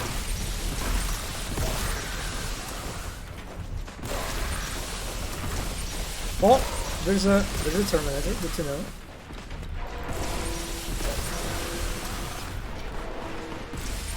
Wait, is it someone is using a bell? What does it sound?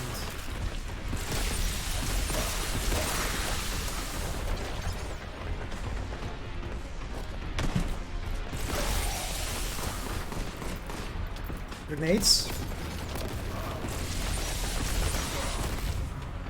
Oh, that is it? Okay. Whew. Okay, that was not that bad.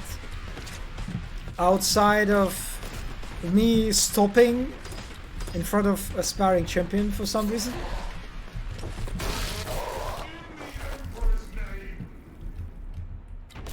It's more or less smooth. Okay. Yeah, I kind of feel like they could even put a bit more pressure, actually, considering how much space is available for you, like especially like the verticality of it, and like AI, it's like one of the things that are quite challenging, right? For AI, it's just like the very dynamic and quick change in the levels and the hate, right? Just in simple sort of way, or like for melee enemies, right? How do it's quite challenging for like a melee enemy like to reach the player who's like able to run around like from one end to such arena to another end, right? So they could probably crank the difficulty a little bit, but that was still quite satisfying. Level design is like a box of chocolates. It's expensive, and if it's not expensive, that's probably not that good. Yeah, I guess that's interesting way to look at it.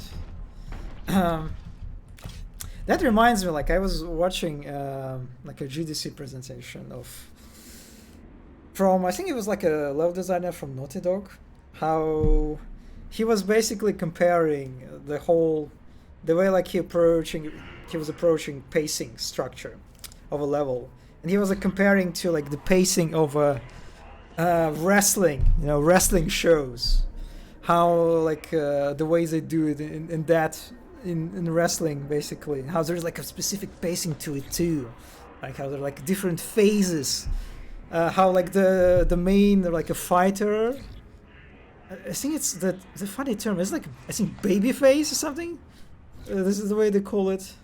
That was kind of like a funny way to kind of look at pacing overall, and level design, and sort of find similarities or like inspirations in other fields. Yeah, box of like expensive box of chocolates.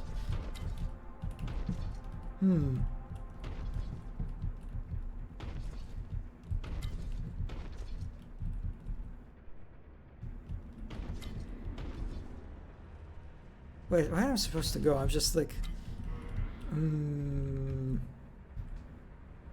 Where did I... this way? Maybe up? Do I need to go up? No, this is was like the little corner that I found. Should I follow the yellow Okay.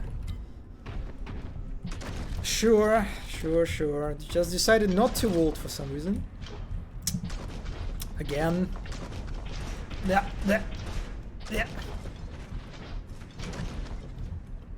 Where was it? Wait, no, this is not... Okay, this is the exit. Yeah, they,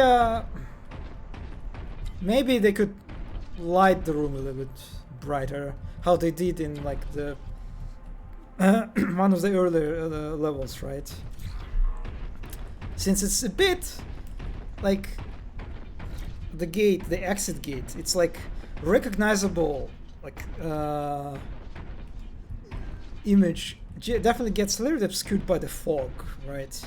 Because of the length of this corridor, and it's also obscured because of the ramp, right? So you can kind of miss it, especially if it's just like running around and not like looking very, very consciously in the environment. But anyway, yeah, that was the level, right? 1 secret out of 7. Yeah, this is a little bit embarrassing, I'll say. Okay, I am now entering the forbidden knowledge. You're inside the bastion. Its corrupt owner has acquired the archive here. Search the deepest recesses of this foul place for information on the fragments. Okay, yeah, I think this is... Sorry, that was quote permission. There's no actual... I mean, at the very least, when you think about box of chocolates, right? You think about various different chocolate bars that have like different flavors, right? And it's like the variety, the good collection, like a good box of chocolate bars is a box of diverse chocolate bars, right? And it's also probably very expensive at the same time.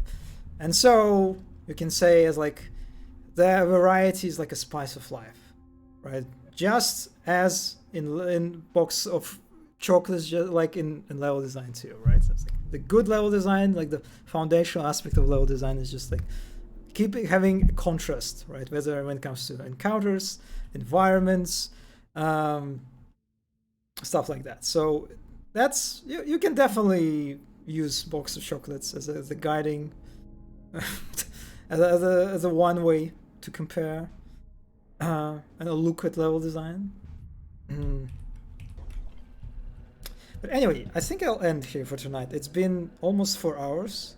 Actually, I'm surprised I've been streaming today for so long. I was kind of wanted to hit the last, like, there are 3 chapters in this game, and I haven't finished the first chapter yet. It's a bit concerning.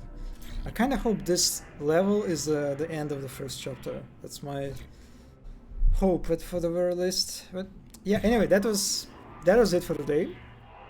Yeah, Boltgun keeps on going. Yeah, I'm pretty much enjoying this game. So next time will be on Tuesday as usual. I'll continue playing this game. I don't know if I'll be able to stream as long as I did today, but we'll see. We'll see. So far, pretty good. I can again. I'm just happy that this game like got this reception of extreme positivity. Also, it's also like the first retro shooter, retro FPS game that the studio made, the Digital Hour. Like the other games have made like, was it? Oh man, there's some completely different genre. I don't remember. But they did like something entirely different. And the fact that like they switched the direction and decided to do like retro FPS, a genre that, or like a subgenre that is admittedly is quite oversaturated. There's a lot of bangers, right? And they, I think, ultimately managed to stand out. Well, we will see if how like the rest of the game will go. Maybe it will. I can feel, I'll say that maybe a little bit of exhaustion with its level design in some parts. But we'll see. It's kind of early to say. But yeah, that was it for today. Thank you GMBT for stopping by. Thank you Hardstack for stopping by too. And thanks to anyone who watched this in VOD. Yeah. I'll see you, I guess, on next Tuesday. So, have a nice rest of your day, and bye. It's almost 2 a.m. in my area. Yeah, I'm definitely past. Well, actually, I go to sleep usually. It's around 3 a.m., so it's not that bad. Yeah. Bye. See you next time on some of the streams. Yeah.